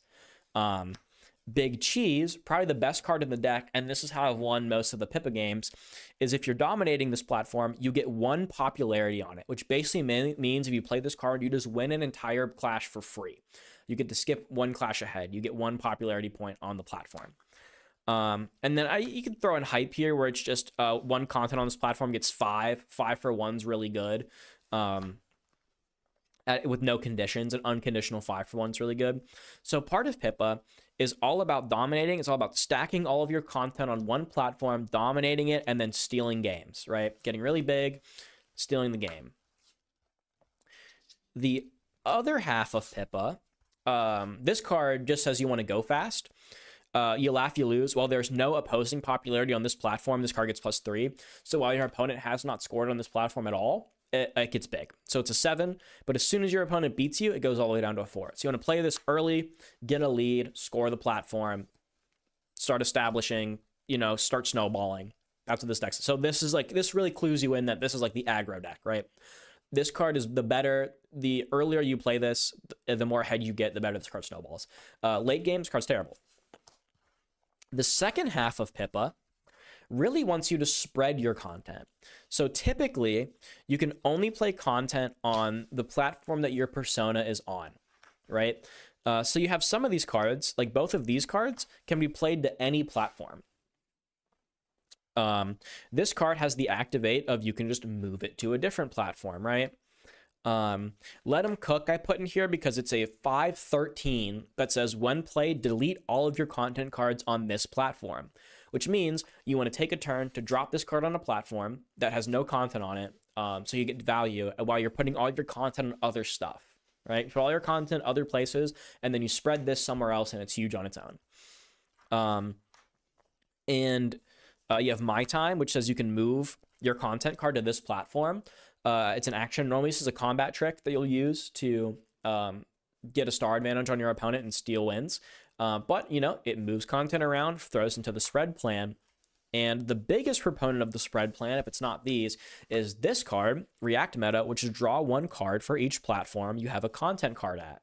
And if you've noticed, Pippa desperately needs cards. She needs cards really, really, really bad. I argue she needs this effect, but I'll get into that later. Pippa needs cards really, really bad. This lets you get cards. You have to spread to get cards. So the deck is clearly telling you to spread out your content. What you want to do is when the content gets laid out, right, your early turn game plan is to see where your opponent, you kind of want to go second in this deck, see where your opponent goes, say they go here, and then you go, cool, here, play the stream here. Now when you resolve, your opponent gets 1 win and you get 2 wins. And you want to kind of start stacking multiple contents up and then score them at the same time, and then win that way. That's kind of the game plan, right? It's kind of the idea. So Pippa's content deck, we'll take a look at it. We have a 5,000, a 5,000, a 4,000, a 4,000, and a 3,000. Very middle of the road. 4s and 5s take 3, and 3,000s take 2 wins. So I think in terms of the spread deck, the best Pippa deck is actually the best way to build a Pippa deck is just play mono 5s. Play mono 5Ks. Hope you win the die roll. You both kind of want to win the die roll and lose the die roll because you want to be able to go second to respond to your opponent, but you also want to get 2 5K platforms out as fast as possible. So if you can get 2 5s out, what you want to do is then you just start going, all right, cool, I'll go here, play Gorstrom here, start winning these, and then if you can win these at the same time, and you score them at the same time, that's 2 5s, that's a million, you win the game immediately. So the best like aggro, like go wide plan is playing a bunch of 5s, spreading to them, scoring them at the same time, and instantly winning the game. That's kind of like the spread plan. Now, unfortunately, Pippa doesn't fully do that. She has these 4s and 3s. So what'll end up happening is you'll flip some of these and you'll end up having to score 3. Because the reason I say this too is also normally you'll have to score 3 cards at minimum, and that's 3 wins, 3 wins, and 2 wins. So that's 8. Yeah, 8 wins, which is not ideal. But if you did 2 5s, it goes all the way down to 6 wins.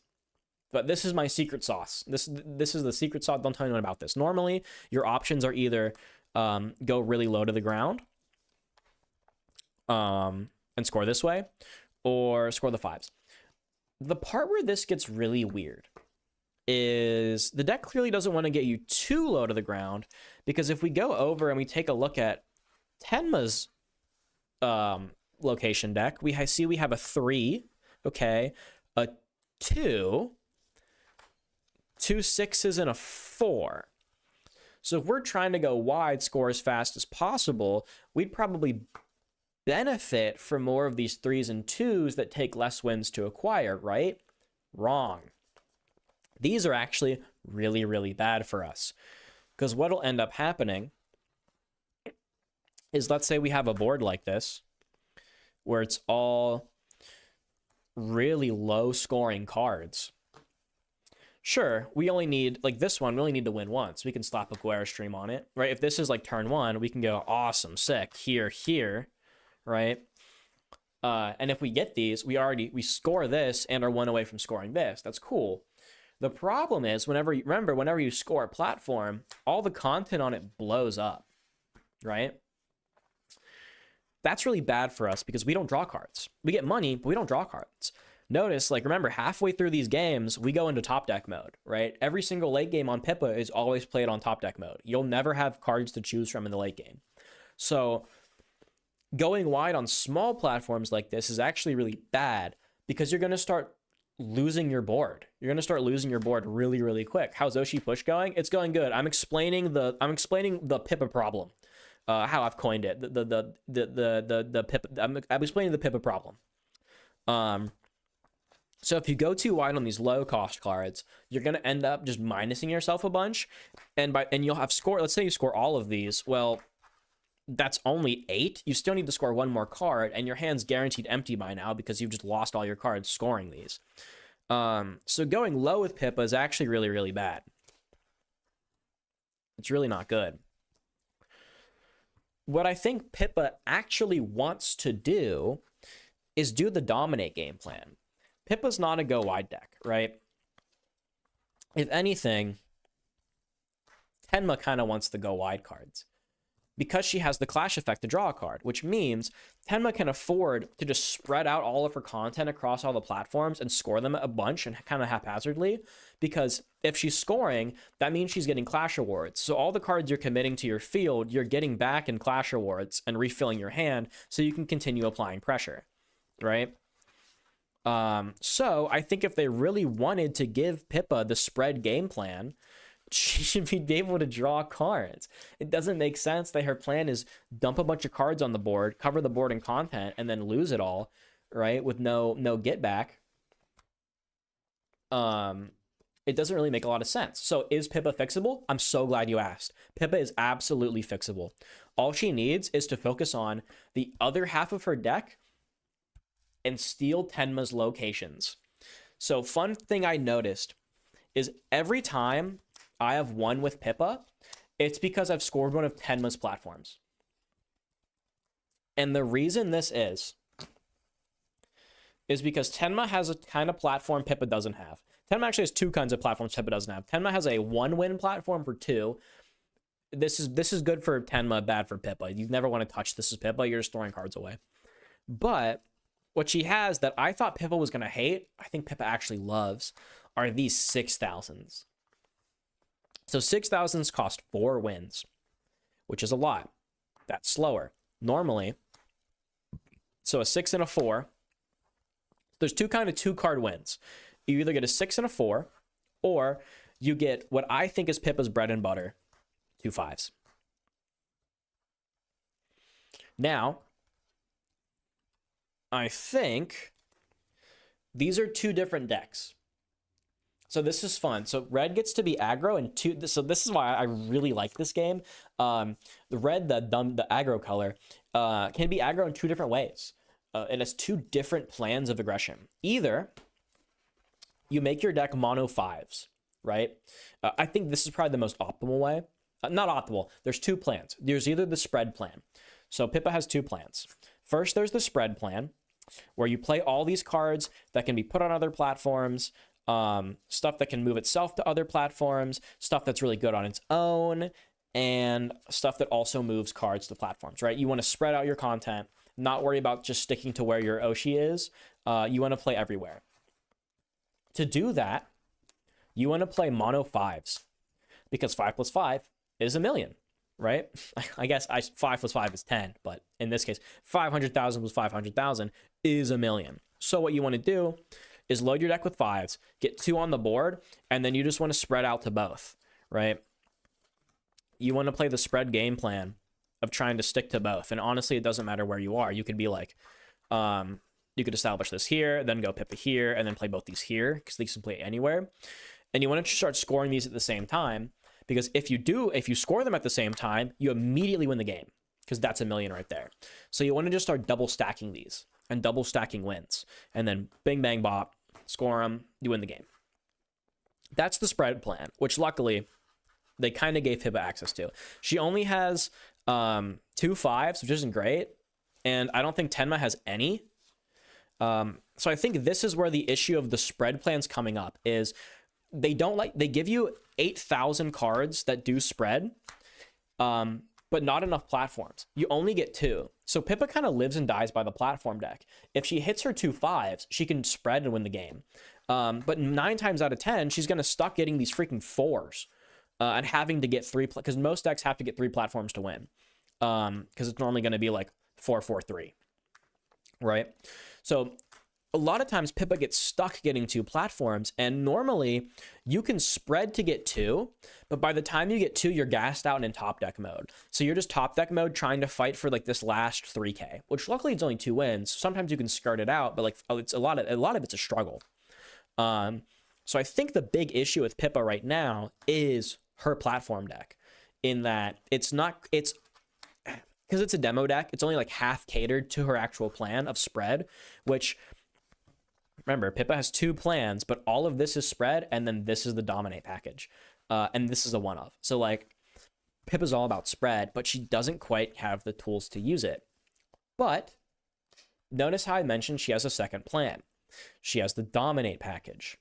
So, dominate is the opposite of spread, because dominate says you're dominating when you have more content on the platform than your opponent. So it's the opposite of spread. Instead of spreading out your content, you want to stack it all up on one platform and just dominate it and get a bunch of buffs from it, right? So the way the dominant game plan works actually has nothing to do with her platform deck. She has nothing in here that works with dominate. Instead, she needs to use Tenma's deck. Tenma's platform deck is a dominate platform deck. The way you want to win with a dominate deck, it's another 2-card win. Instead of winning with 2 5s, though, you want to win with a 4 and a 6. This is how you do it. And because Tenma's actually kind of suited to doing this, she has 2 6s and then only 1 4, but you have 2 of the other 4s.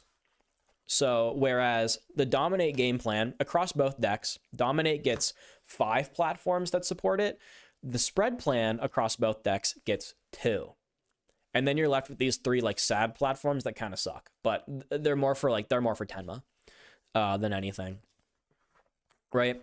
So you're kind of incentivized to go in this matchup, at least, because Pippa's platform deck is your dominate deck. You're kind of incentivized to go for the dominate route, even though your card pool doesn't support it. But like the platform deck does. So I think that's where Pippa gets super awkward, is there are these 2 plans. And the way dominate works, I'll explain real quick, is you want to go 6 and 4. The reason you dominate on this is because whenever the platform goes away, your cards go away, right? Because the 6K is 4 turns, this means you have more turns to keep content around and stacked on it, right? So if you stack all your content on this 4, it goes away in 3 turns. Or if you stack all your content on this 4, it goes away if you stack all your content on this, it goes in 4 turns. So you get a little bit more like longevity out of your cards, and you can build up a stack better. And then once you've burned your stack on this 4, you also want to be kind of chipping away at once you burn your stack on the 6K, you also kind of want to be chipping away at a 4 somewhere else that you can just kind of like move to and then win the game. It's a bit slow. It's not going to be as simultaneous as 2 5s. It's going to be a bit less quick, but I think it's also going to be harder to stop. The way you stop this is you just contest it and beat them. This one's going to be a lot harder to stop because we're stacking every single content card we have on this one. It's going to be really hard to contest this. You're probably just going to have to race it, right? So you stack your content, score it, and then use your other content to score this. Boom, that's 2. Pippa, after she scores 2, Pippa runs out of steam. That's Pippa's thing. She gets a lot of money, so she can play big cards that have big stars. But after she scores about 2, after she wins either 7 or 6 fights, she runs out of steam and goes into top deck mode. So in games, when you get points like this and have to score 1 extra, well, she's won 6 fights. She's out of resources. She has to top deck for her last platform, and that's where Pippa starts to suck and gets blasted by Tenma. But if you use Tenma's deck against her and you go for the dominate plan and you find your dominate cards, you can steal these 6s. And that's also why this Big Cheese card is so broken, is because Big Cheese turns 6s into 3s if you're dominating them, if you're doing the plan. Big Cheese is really great because it turns it into 3s. It makes this a 6-fight win, the same pace as spread, which is really cool. And I think that's where my confusion and issue with Pippa lies. Maybe it's not that these effects need to be swapped. Maybe it's that the platform decks need to be swapped. And Pippa is, sure, you can play her as spread, but we just don't have access to the platforms that do that. So instead, you need to play her with the platforms you do have access to, the dominate platforms, and play her more as a dominate deck. But these are in Tenma's location decks. So you have to kind of play out Tenma's deck. Originally, on face value, I thought 6s were going to be bad. So I'm like, well, red's the aggro color, wants to go fast, and a 6 is a 4. You can't score that fast. But what I've been finding is that when a 6K hits, if you find one of your big idiots, like this 13 for 5, right? If you just establish this early, it kind of just sits there, and Tenma can't do a lot to fight this. She has to commit a ton of stuff to beat this. So you can kind of just like stick it on a 6 early, go fight other stuff, and like go fight for this 4. And while you're fighting for this 4, right, and putting content on it and stuff, by the time you've won the fight for this 4, this 6 has already passively ticked up, and you only have to do like a little bit more work to get it, or like play like a big cheese to kind of just steal it and win the game. So I think Pippa works really well shooting for this 6 and 4 instead of the only 2 5s in the entire platform pool. But it's very draw dependent because most of your deck supports the spread plan. You only have 2 cards that say dominate on them, right? Everything else is kind of like dominate adjacent, where it's just like big stuff, where you just play cards that have just like big stats. Like here's a 10 for 6, which is really, I hate this card. I don't think it's very good. You have a 5 for 10, so you have a 5 for 10. So these kind of fit in the dominate plan, or they're just big things you just want to smack down. You also have stuff that gets buffed situationally. Sometimes this 4 for 7 actually comes up and it's pretty good. Hype is great for just winning. It gives you +5 for 1. This card's cool. This can be a 7 for 2 if your opponent has 3 or more cards in hand, which Tenma almost always does. So this can always be a 7 for 2. So that kind of fits in dominate, where you just kind of go big. But also it's a 7 or 2. You can spread it. It fits in both plans, which is nice. That's pretty much it. This is just a generic aggro card. This doesn't really fit in either archetype. So yeah, I think that's my grievance. I think that's why I felt so confused with Pippa, is because her game plan split really weird. She has 2 plans she wants to do. One plan is supported but with the cards in her deck. The other plan is supported by the platforms in Tenma's deck. So that's why it can feel confusing. If you're just starting the game and you're just saying, I'm just going to read my cards and play the way they tell me to play, your cards are going to tell you to spread out your content, but then you're just going to hit a bunch of Tenma 6Ks and get really lost and confused because you can't spread a 6 very well. So I think that's what it is, but I think that's cool. And if you're building a red deck, and I can only really talk from red, I don't know if like green or purple have like specific platform construction they want to go for, like specifically. I think maybe like in a purple, I think like a purple deck, you want to play more like platforms with clash rewards you can take advantage of, and win like small skirmishes and then accrue value out of these. That might be better. Red's easy because it's just focused on winning as fast as possible. It doesn't really care about getting an advantage if it can win.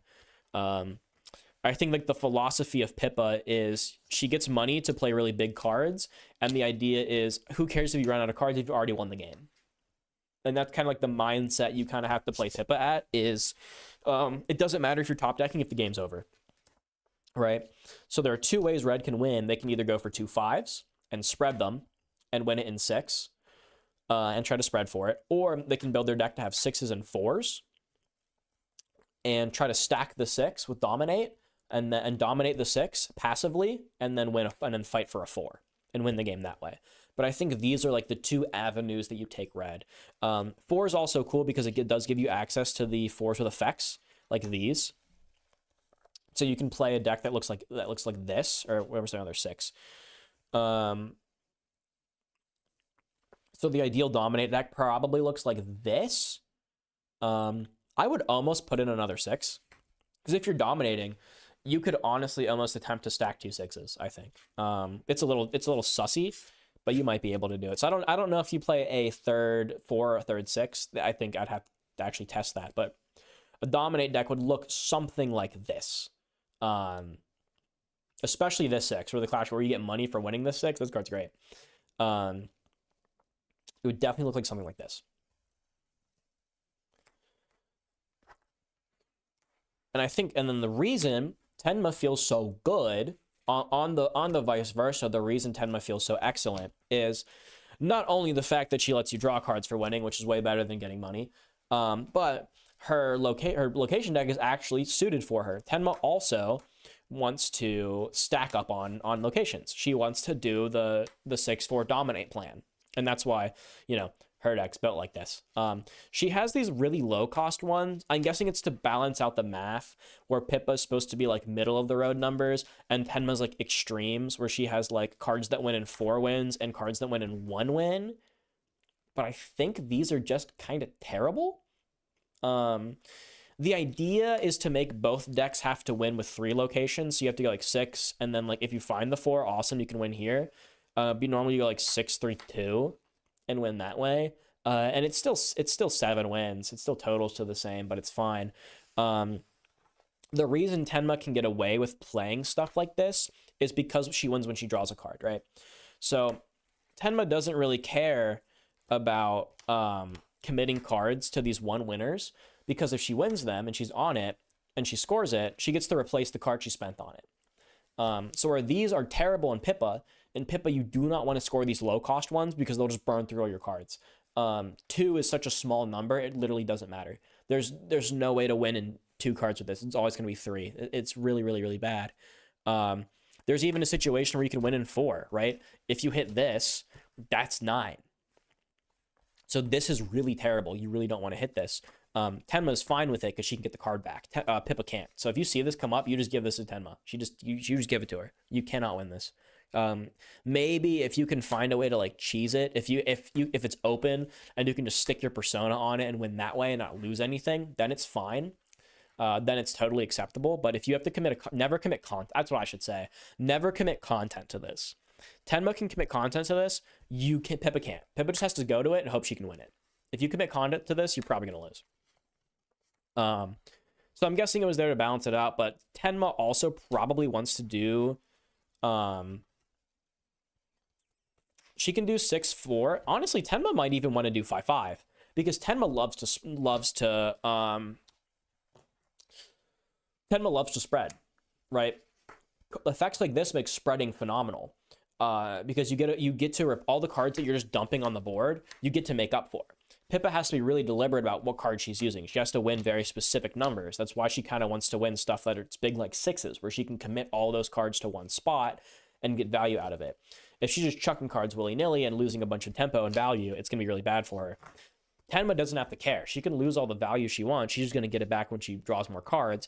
And especially when she draws cards that gain her money, it becomes really irrelevant for her. So she loves to spread. And she has cards that let her do that. She has... that helps with it, but your persona. Actually, I'll bring those up too, because those are really important. This, she has like 2 ways to spread. That's also good. That's just a draw card. That's also really good. There's one more I'm looking for. I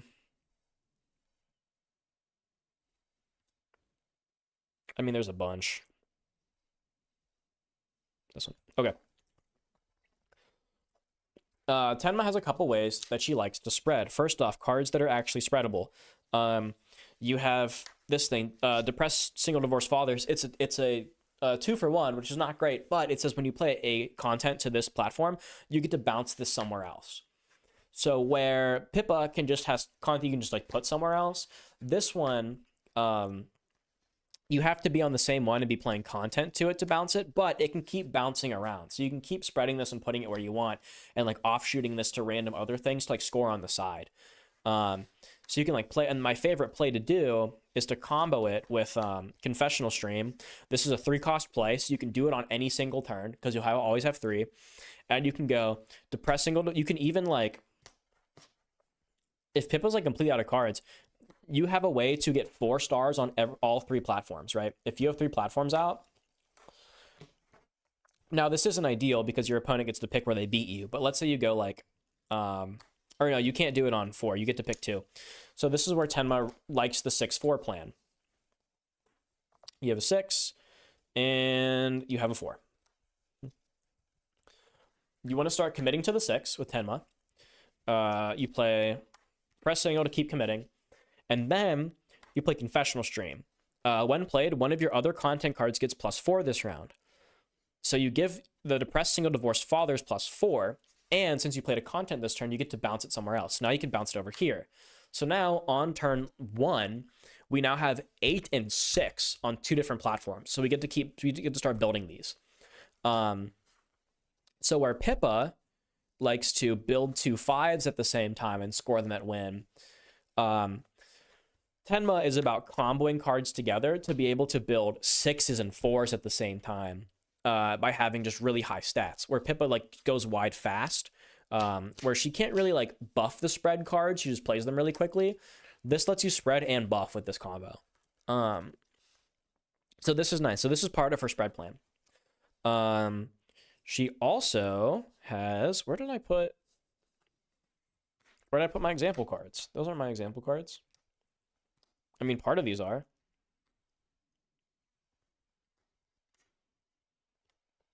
All right, that works. Let's go over movement first before I talk about the pump. You also get Uwus, which are the same as Pippa's other card. It's the discard. You can move your persona to this platform. So both of them have this as ways to just be like, I'm going to fight here, score it, cool. I'll then discard this to go over here and score this as well. And you can like sneak score stuff. But both decks can do this. That's not a specific like spread only thing. The biggest thing that works with Tenma's spread is 2 things. She has first this Origins video card, which I love. This card's crazy. It's a 6 for 3, which is pretty good. And then whenever you play an experience content card, just in general, and including this, it gets +2 stars this round. So what you can do is if you find like a platform that's not super contested, or you're like not fighting super often, you can just kind of like stick this on the 6, and then while you're fighting for other stuff here, this is getting buffed up. Now it's just for the round, but let's say you go like, you turn 1, you just go like here, Orange's video goes up to 8, this is 12. Good luck beating 12 with 3, right? Then on the next turn, you could say maybe like another 4 shows up, right? One of like Pippa's 4s is here. Let's say it's like that. One of Pippa's 4s there. So you score on this, you can get like the reward or whatever, right? Then on the next turn, you can start going after the 6 and then do this combo. So the press single buffs this by 2. You play this, you bounce this here. This gets buffed by 2 again. So now you have a 8, 10, and 6 on turn 2.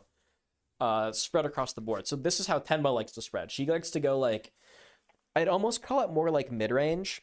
If the Pippa spread's really low to the ground and quick, more like a Rakdos spread, this is more like Gruul, where this is like we're spreading, but it's also like beefy numbers. Like it's you can't just like throw your persona somewhere to stop any of these. You have to also commit more cards. So Tenma likes to just put a bunch of tokens on all the cards, and then later on pick where she wants to score, while always like remaining somewhat committed to a 6, and then she can pick where she wants to score any of these. So you probably actually would want to put this on the 6 because it'll get bigger. Start fighting over these, and then once you've settled on which one you want to score here, you've already built up stacks here. You just kind of have to commit with some extra cards, and then boom, you win the game. The other way Tenma spreads is where Pippa spreads with her content. Pippa spreads content around. Tenma likes to spread herself around.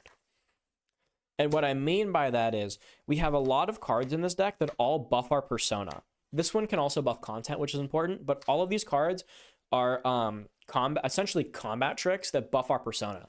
So stuff we can do is once, let's say we've committed, right? So we can do the dominate thing where we like commit pretty heavy to this 6 and we start like stacking content on it.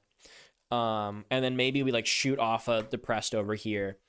What we want to do later then is we want to keep kind of bouncing Tenma around on her own, because we can play cards like microphone upgrades, in character, and instant replay that can buffer anywhere from an 8 to a 14 completely on her own. So Tenma likes to kind of stick her content on one location and then run around herself on other locations, scoring them by buffing herself. So in the 2-score game plan, you want to commit all of your content oops, you want to commit all of your content to the 6, and then you want to use Tenma to run around on the 4s and score them with combat pumps. That's kind of the idea. And then she'll supplement this by, when you win, you'll draw cards. So all the pump spells you burn winning the game, you'll get some of them back by drawing more cards. So you'll always keep having pump spells to play, and then you establish content. It's a little tough to do because you can only play content to where your persona is. So you kind of have to start building up a base. But that's why this card is so nice, in that while you're running around putting content to places randomly, Origins video will sit around and get buffed whenever you play content, and the divorced dad ones can be bounced around as you're moving around, which is also very, very nice. So that's Tenma's spread. It's a little more chaotic than Pippa's, but it's pretty fun, and it's very flexible. There's a lot of ways you can do it. It's not as linear. Where Peppa's just, I'm just gonna score as quick as possible. Tenma gets to kind of like maneuver around and like set up plays, get a bunch of resources, and then just kind of like blow you out with like combat tricks. So that's why Tenma feels like the more complete deck, because her locations actually kind of support her plan of she wants to stack. And that's part of why I was saying earlier that I think these effects should be flipped, because Pippa needs the cards to be able to score these low point values. If her deck was all 5s, it'd be more manageable. But with only 2 5s in the entire 10 card pool, it's really hard to manage this. You need a bit of card draw to be able to score your 3rd location. Pippa really struggles to score 3. I think that's what we're noticing. It's really tough for Pippa to score 3 platforms. She really wants to score 2 and win the game off of that, and the money is what helps her do that. But the way her location deck is set up, she actually needs the card draw effect to be able to effectively score these 3. Tenma has a score 2 game plan built in. She has the 6s, she has the 4s, she has some low cost stuff, but she's not scared to score it because she draws the cards for it, and Pippa's deck has more than enough 4s and 5s to make up for it. So Tenma is really comfortable in her game plan. The reason I don't think she needs the draw is because if she does want to keep stacking cards and playing a lot of combat tricks, you need a lot of money. Having cards is really good. It's really important. You need a lot of money. And green is the money color. This thing gives you money back when you play it. This gives you money back when you play it. You can discard this for money. This lets you just get money passively. You have a thing that kickbacks you 1. This kickbacks you 2. You discard this to gain a money. You have another card you discard. You have like 15 cards that discard to gain money. So like the whole bit is you want to be gaining money. When you let her draw cards as well, and you're drawing cards that get her money, she's able to get really far ahead of Pippa really quick. And maybe that's what you need to keep up with Pippa's speed when she actually starts dominating your platform deck. But I don't know. She feels like she wants money to play big platforms. I think like she would benefit more, instead of like a lot of these cards that give you resources, a lot more of cards that are like this, a 5 for 8 that gives you 2 back, so it's like a 3 for 8. A lot more like bigger cards that Pippa likes to use for the stacking plan. Because like Tenma's cards aren't like super, super big. She more like, these are her big cards, are 8s, and she has a 10 that I just showed off somewhere. You can also play this as a 4 for 8 that's like actually pretty solid. Tenma more wins by just getting card advantage on you and just outpacing Pippa. It basically comes down to location deck. If Pippa can hit a 2 location win, she has a chance. But if the location deck early on, I keep calling it location decks, I play chaotic. If you flip your platforms and they come up like this, Pippa struggles. Pippa struggles a ton. It's really hard for Pippa. Tenma does not care, because even if she's losing cards here, it doesn't matter. She's drawing them back when she wins. So she'll end up getting really, really far ahead, while Pippa's going to gas out trying to score these and is going to run out of steam by the time the cards she actually needs come out of the deck. So that becomes a really big issue. Whereas if Tenma flips one of her 6s early, I thought it was gonna be really bad for Pippa if Tenma flipped a 6 early. But if Tenma flips a 6 early, it's actually really good for Pippa. She just runs straight to it and tries to just chuck down as many of her big cards as she possibly can to take it over and try to score 6. If Pippa can find a 6, she's in a really good spot. But if she doesn't, she falls behind astronomically. So, in the end, I'm glad it didn't take me as long to come to this conclusion as I thought it would. We didn't have to test for too long. I think I have a much better overall opinion of these decks now than I did before, and I think I see where the problems that I was coming up lie.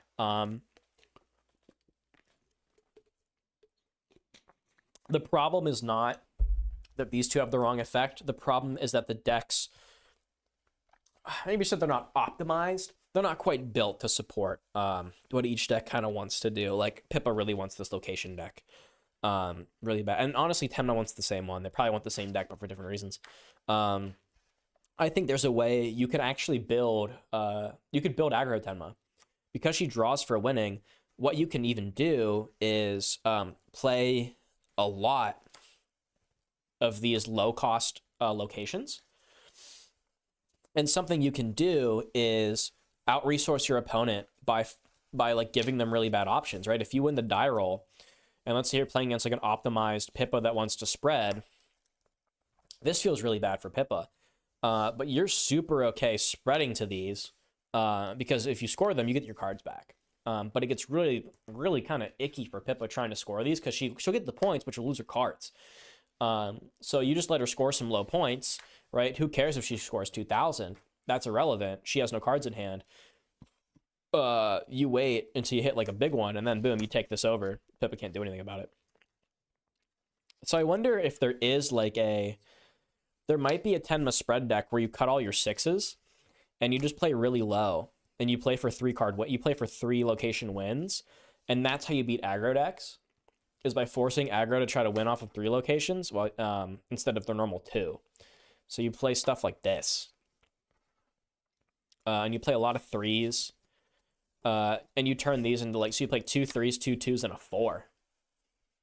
So and then you just play to win off of 3 locations, and you're perfectly fine doing that because of your Clash Reward that gives you cards and money. So you get to keep up your resources, so you can score 3 or your opponent can't. So I think that's Tenma's game plan. So what will end up happening is, because of the way these decks are kind of constructed, is you'll get kind of 2 scenarios.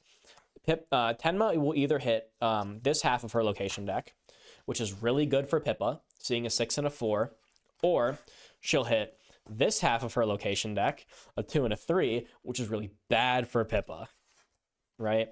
Whereas Pippa's location deck is pretty just middle of the road. Honestly, it helps Tenma more. Tenma loves seeing stuff like this. Tenma's perfectly fine playing for this. Pippa really needs to see these. Pippa needs to win in 2. If Pippa has to win in 3, it's going to come down to the top of the deck. She can do it. I've done it. But it's really going to come down to the top card of the deck. And I think that's the way these demo decks are kind of playing out. Is it really depends, like that first flip, like if we shuffle these up, depending on who wins the die roll, right? Let's say Pippa wins the die roll. Let's see if this is even good for Pippa. Okay, see, this sucks for Pippa. This is terrible. There's no 2-card wins here. So spreading is going to be very ineffective. It's kind of a lose-lose, because what you want to do is you want to clear as many of these as possible to make way for more opportunities to hit into Tenma's big cards, right? And your 5s. But the more you clear, not only the closer you get to just winning the game, but also you lose a bunch of cards. So you're disincentivized to clear things. So you almost want to like try to play to Tenma's slow game, where you just like soft commit to a 4, just score it, hope Tenma scores like the other 2, and then just hit the deck, and then just like battle over the 6, and then you just full commit to the 6. And if you're doing the dominate plan and you full commit to the 6 and you try to just score it before Tenma can hit either of these. The problem though is when you do hit this situation, right? Tenma's really good at spreading, and she knows you kind of have to full commit here to for a chance to win the game. So she's just gonna go here and then like shoot a depressed ads over here, or stack something stupid here like this, and then keep playing over here. And she's just gonna spread and just tick you up by 2, And unless you have a big cheese, you're not going to be able to score 4 before she can score 3. And she's doing it on both, so you can't even go stop her. So, like, I don't know how you battle back the advantage as Pippa from that initial flip, right? Maybe you hope Tenma doesn't score 2. Maybe she just scores 1, right? And then this is like still here, or this would be gone. Maybe this is still here instead. But even then, it's like, right? So maybe it's scored like this. So it would be, for sake of visual reference and lack of confusion, right? If it's like this, you just kind of go here and hope that you can score these at this, and like hopefully Tenma doesn't mess with you at all. You can score these at the same time, right? Flip, and then now, you're basically just fight 1v1ing over this, and you just hope that your dominates better than hers. The problem though is, by the time you get here, most likely Tenma's gonna have this many cards, and you're gonna have about maybe this many cards, maybe this many cards if you're lucky. You're gonna be behind, so you're just gonna hope that you find in this some really big stuff you can play, and that you've econned your money up well. And I think that's probably how you win that situation, is you just play really slow, just take a 4. Hope that you both hit it, hopefully you both take at a similar time, and then as soon as that 6 gets flipped, you just kind of bum rush it. But it sucks if you draw the spread half of your deck. If you draw the spread half, you're just like, well, I got nothing I can really do here. But I think it's important to not overcommit. I think that's like the lesson from Pippa is, if that does happen, and you draw a bunch of spread cards, don't just overcommit, because you're just going to gas out. Play conservatively, wait for the 6, and then just drop your hand on the 6, because it's going to come up. So I think that's how to play. And I think tonight has taught us that Pippa, it's not unwinnable as Pippa. We just had to finally figure out the game plan. I think we have the game plan. And it's not great, but it's a game plan. And I need water. Whew.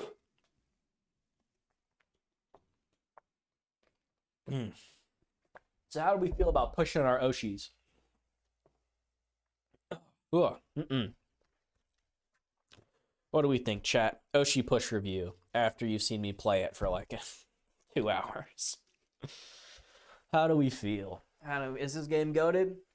Is this game goated or gunk? That's the new game we're playing, goated or gunk. I think it's pretty goated. I think it's fun. I'm very excited to get my hand on like I have 2 hands. I'm very excited to get my hands on like real decks and like actually just like building stuff, and to see if we can build like dominate Pippa, right? Or we just get a bunch of money, where you just like try to win one really frequently, get a bunch of money, and just play really big cards like Pippa bombs, Pippa dominate bombs, and then maybe even try to play like an aggro Tenma spread deck where we just get a bunch of value by drawing cards. The problem is we can't use the Pippa spread tools. I don't know if we can use any of them. Let me see if there's any Pippa cards we can use in Tenma. I need green and experience. This card's really nice. This card actually we probably play because it draws a card. Let's see. Probably not that. And it's good early. That's good early aggro. You could maybe consider it. I'd put it in the maybe pile. I'd put it into maybe. We're the economy deck. We can actually afford to drop that. If we're actually being real, we can totally play that. Yeah, we don't get like the true spread cards. The real spreaders are both Zatsudon and the red purple. But that's pretty fine. I think you can actually tech these into Tenma to make it better and play more of a spread strategy. This gives you early aggro. This refunds itself when you play it, so like obviously. And then this is a fun one because you can main phase bounce it around.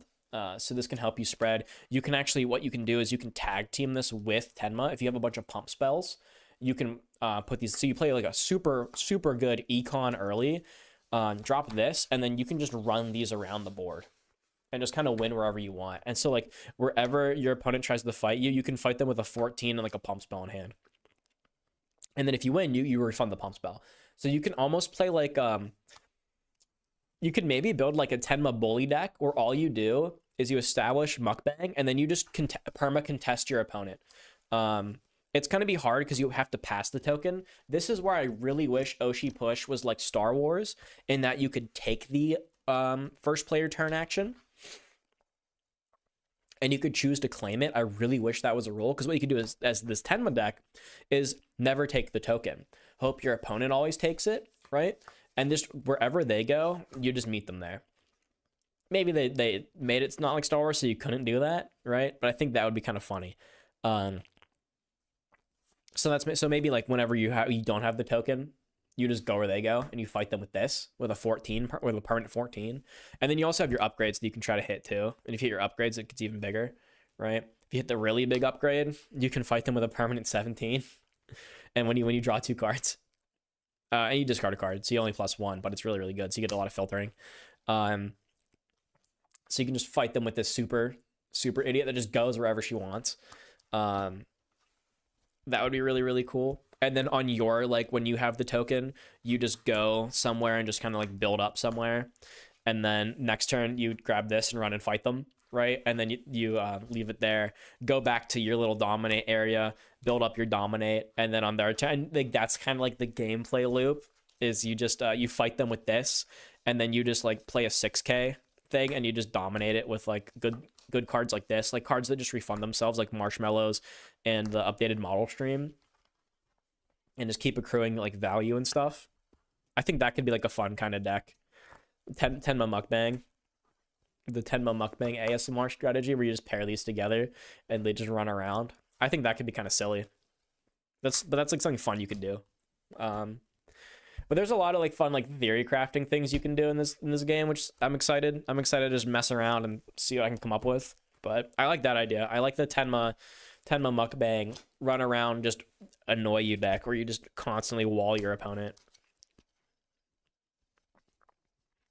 I wonder if you would just get into like dominate wars, if your opponent would just like you'd have to, if you're playing against that, you'd probably just have to flip something and just double down and just stack it. So if like Tenma does try to fight you, you have a bunch of stuff there. But then she'll just run somewhere else and start scoring on the other two. Because that's the thing. You can also then, yeah, so if you just double down on one and start committing, there's actually going to be a really big problem. Because Tenma's just going to say, so like if you have the locations out, right, or like this, and you're here, if you just decide that you're just going to say like, frick you, I'm just going to double down here. I don't care if you run around, my board's huge, you're not beating me. Tenma, or on this side, Tenma's going to see that and be like, okay, cool, I'll go here and here. And then start scoring 2 while you're scoring 1. So this seems kind of fun. This seems like a kind of fun, this seems like a fun plan. Where if your opponent does like get scared and eventually just starts doubling down because they don't like fighting, you go, all right, cool, I'll go here, and then I'll split this off and go here, and I'll just start double scoring. And you just play a 6/4 platform deck. Because the maybe like a 6/4 5. I wonder if you'd want to play a 6/4 or a 5s. 5s is a little spooky. I think you need the time. I think you play 6/4 because you want the time, because you still need to play a 7 drop.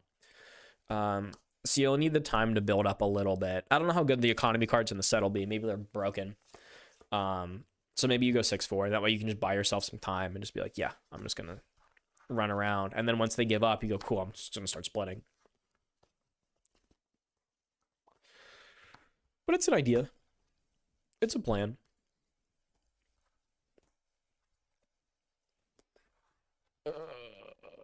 Yeah, I gotta remember how these go together. There we go.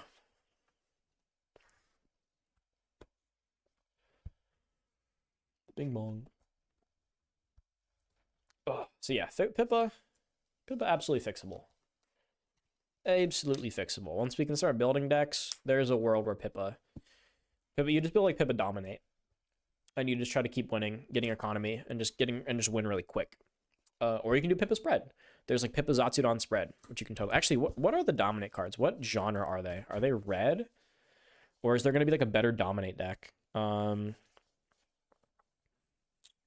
want the cards that say Dominate on them. It's Poggers I guess that, oh, they're both Poggers. Okay, that makes sense. So Poggers is probably going to end up being the dominate deck. Interesting. So once we get a good Poggers character, that'll be interesting. Or you just put him in the red deck. You can just play red Pippa, dominate. And then you'd tech in other Zatsudon cards for value. The other Zatsudon cards are spread. You get removal, so you play that just for removal. That's spread. Yeah. Zatsudon really likes to spread. So I don't know. Maybe they'll print cards that help out the spread plan. I mean, you play this to yeah, it's spread, right? Yeah. All the Zatsudon, if you just build like Pippa Zatsudon, you're gonna be spreading. You can build Pippa red to dominate. But I feel like at that point, you're gonna find a better Poggers Oshi that you just put these in and you dominate with that. I could be wrong though. That might be like the better plan. Which in that case kind of sucks, because like what does Pippa do? She's stuck doing spread, which you don't really like doing with money. Spreading with money is kind of weird. I guess you could like use the spread cards to contest your opponent while you send Pippa other places to get Clash rewards to get money to play more cards. But like you're gonna hit a point where I guess you just pray that Zatsudon has a lot of draw cards, because you have like the you need more cards like Marshmallows that you draw cards. So you need like a bunch of Marshmallows and more React metas. You need a bunch of cards like these that keep the engine going, because this replaces itself, and then this can let you draw up to 3 cards if you're spreading properly. That's a phrase. So maybe that's what it is. Pippa, you play spread deck, and you just play these, and these refund themselves, and then Pippa gives you the money to play the cards that you're drawing. So maybe that's what you're supposed to do. Cut these dominate cards, play these, because you still want to play. You probably still want to play Fundraiser just for money that you might need.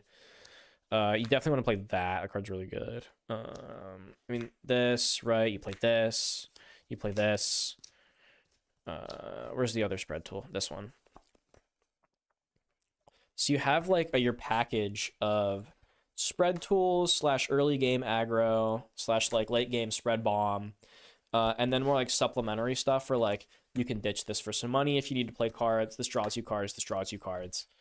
And you kind of build it like that. And you sort of play Pippa this way. And you really focus on these cards that you can just play anywhere. Eventually you'll ramp into this card that you can just start moving anywhere to keep spreading. And then these will keep up the advantage. And then Pippa is going to give you the funds to play all this. And to really like fart out cards. The demo deck probably just doesn't have enough cards to keep advantage up, and Tenma just has it built into her kit. You're gonna have to do some work with Pippa, because you can also do cute plays with debut stream, where like let's say you have 2 open things, you can stack Pippa to win, get your money, and then you can discard this to move her to get more money. You lose a card for it, so you're trading a card for a money, which I don't think is that good. But when you have stuff like React meta that you can play, if you have like more React metas that you can play and you're sufficiently spread out, you'll instantly get the cards back. So it'll essentially, if you do this,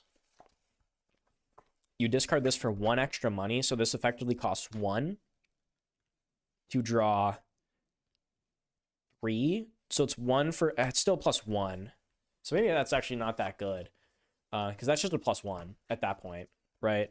I think you'd rather just pay the full money amount for React meta.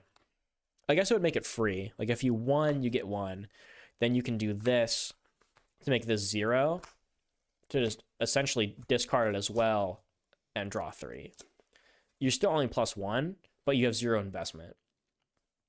So I guess maybe that would be good. If you're getting behind, you can do this to you go +1 instead of +2. But you save money, because you've gotten the money back off of Pippa from winning here and winning here. So you have the 2 to pay for this, so make it free. So now you're just drawing cards that you can then instantly start playing. You can go, all right, cool, I'll play this here, blow your thing up, and then move this. Where normally I'd have to like say at this 2, I'd have to spend on this. So like that's a play you could do. That'd be pretty good. So yeah, no, I think you do. You do play this to double cash, and then as you upgrade this, doing this only gets better because eventually you'll start making 2 money, and you can do that, make 4, and just go get a bunch of economy, and then play this, and then the 3 cards you draw, you can probably just play all of them and try to sweep through the game. And when you have a deck of all 5s, the games will be a lot shorter, so you won't have to you won't be gassed out as much. You'll be putting a lot more pressure on a lot easier. So I think that's probably what the Pippa deck is going to look like once we can build it, theoretically. Or if she is just the best, Dominate. She's the best, house for Dominate. But I think all the Zatsudon cards are really pointing to spreading. So Pippa wants to be an aggro spread deck that plays a bunch of 5s. And just wants to take 2 5s at the same time and win the game immediately. And the way you beat Pippa is you just constantly contest her. You kind of play her plan of you also just try to get 2 5s and win. And it makes hitting these 6s a bit better, because it kind of throws a bit of a value wrench into her plan, in that going for both of these feels bad because you're 1 over, when you could just hit these.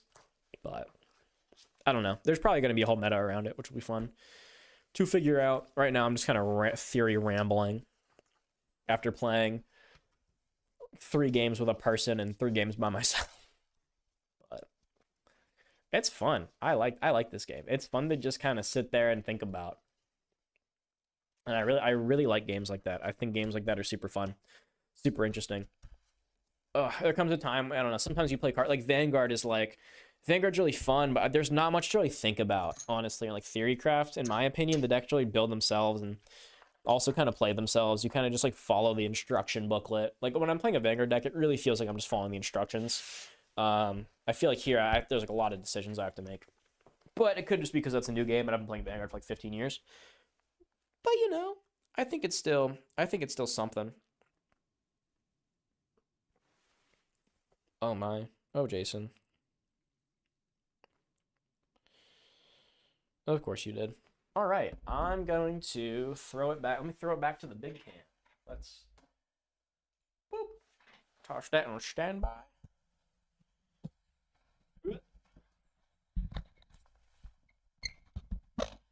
Oh, I gotta reset my, oh, not unscrew. Gotta put my monitor back. Chat, how do we feel about the table cam? How do we feel about table streams? We like the table stream? Is that cool? Ooh. Yeah. I can put this back here. Move this out of the way. Get my mouse back. There we go. We're back. Table stream cool? Do we like table stream? Oh, I like table stream. I think it's fun. Oh. I should do I should have probably mentioned I should do a stream about the not art, that sounds stupid, but the fun that comes from playing card games against yourself. A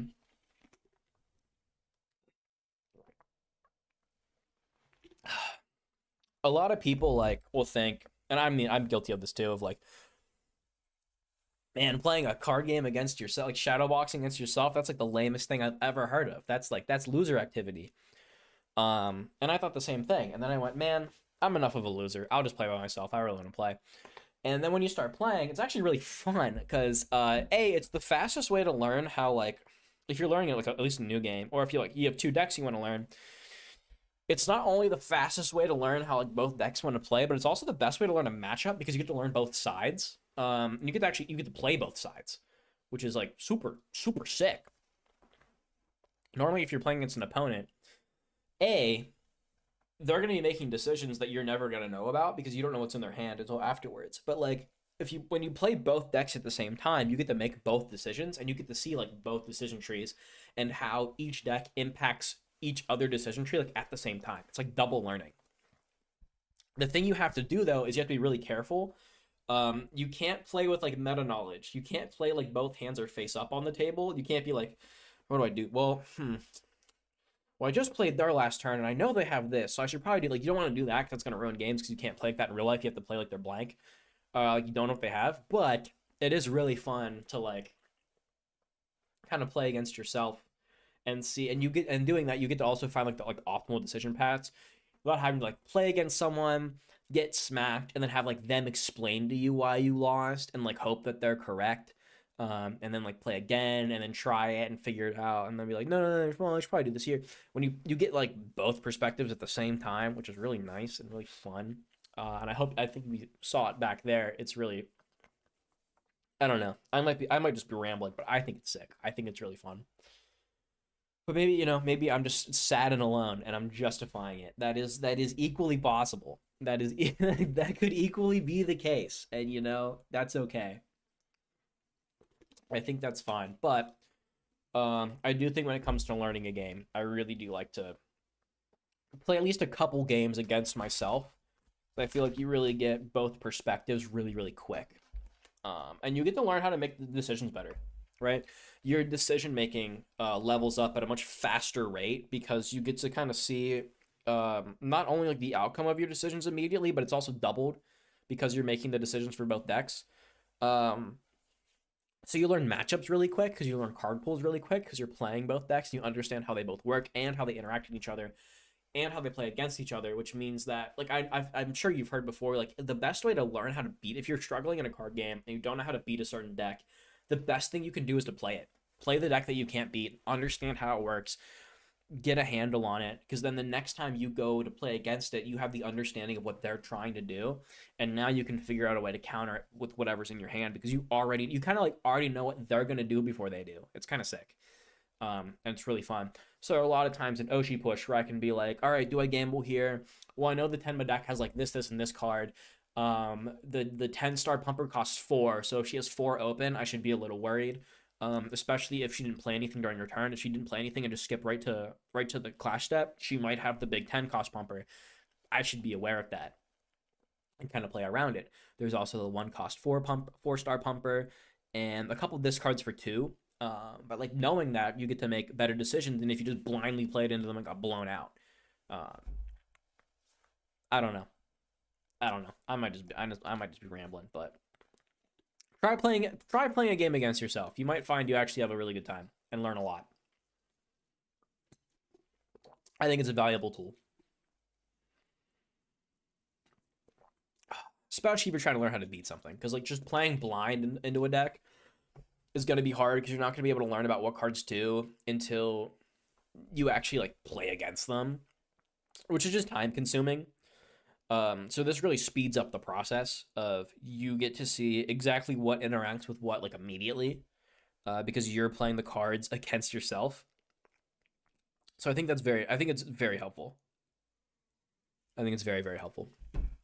All right, 3 hours? Not bad. I might actually go to bed on time tonight. Crazy, I know. I'm honestly flabbergasted. Yeah. All right, I think that's going to do it for the stream. We learned a lot about oshi-push.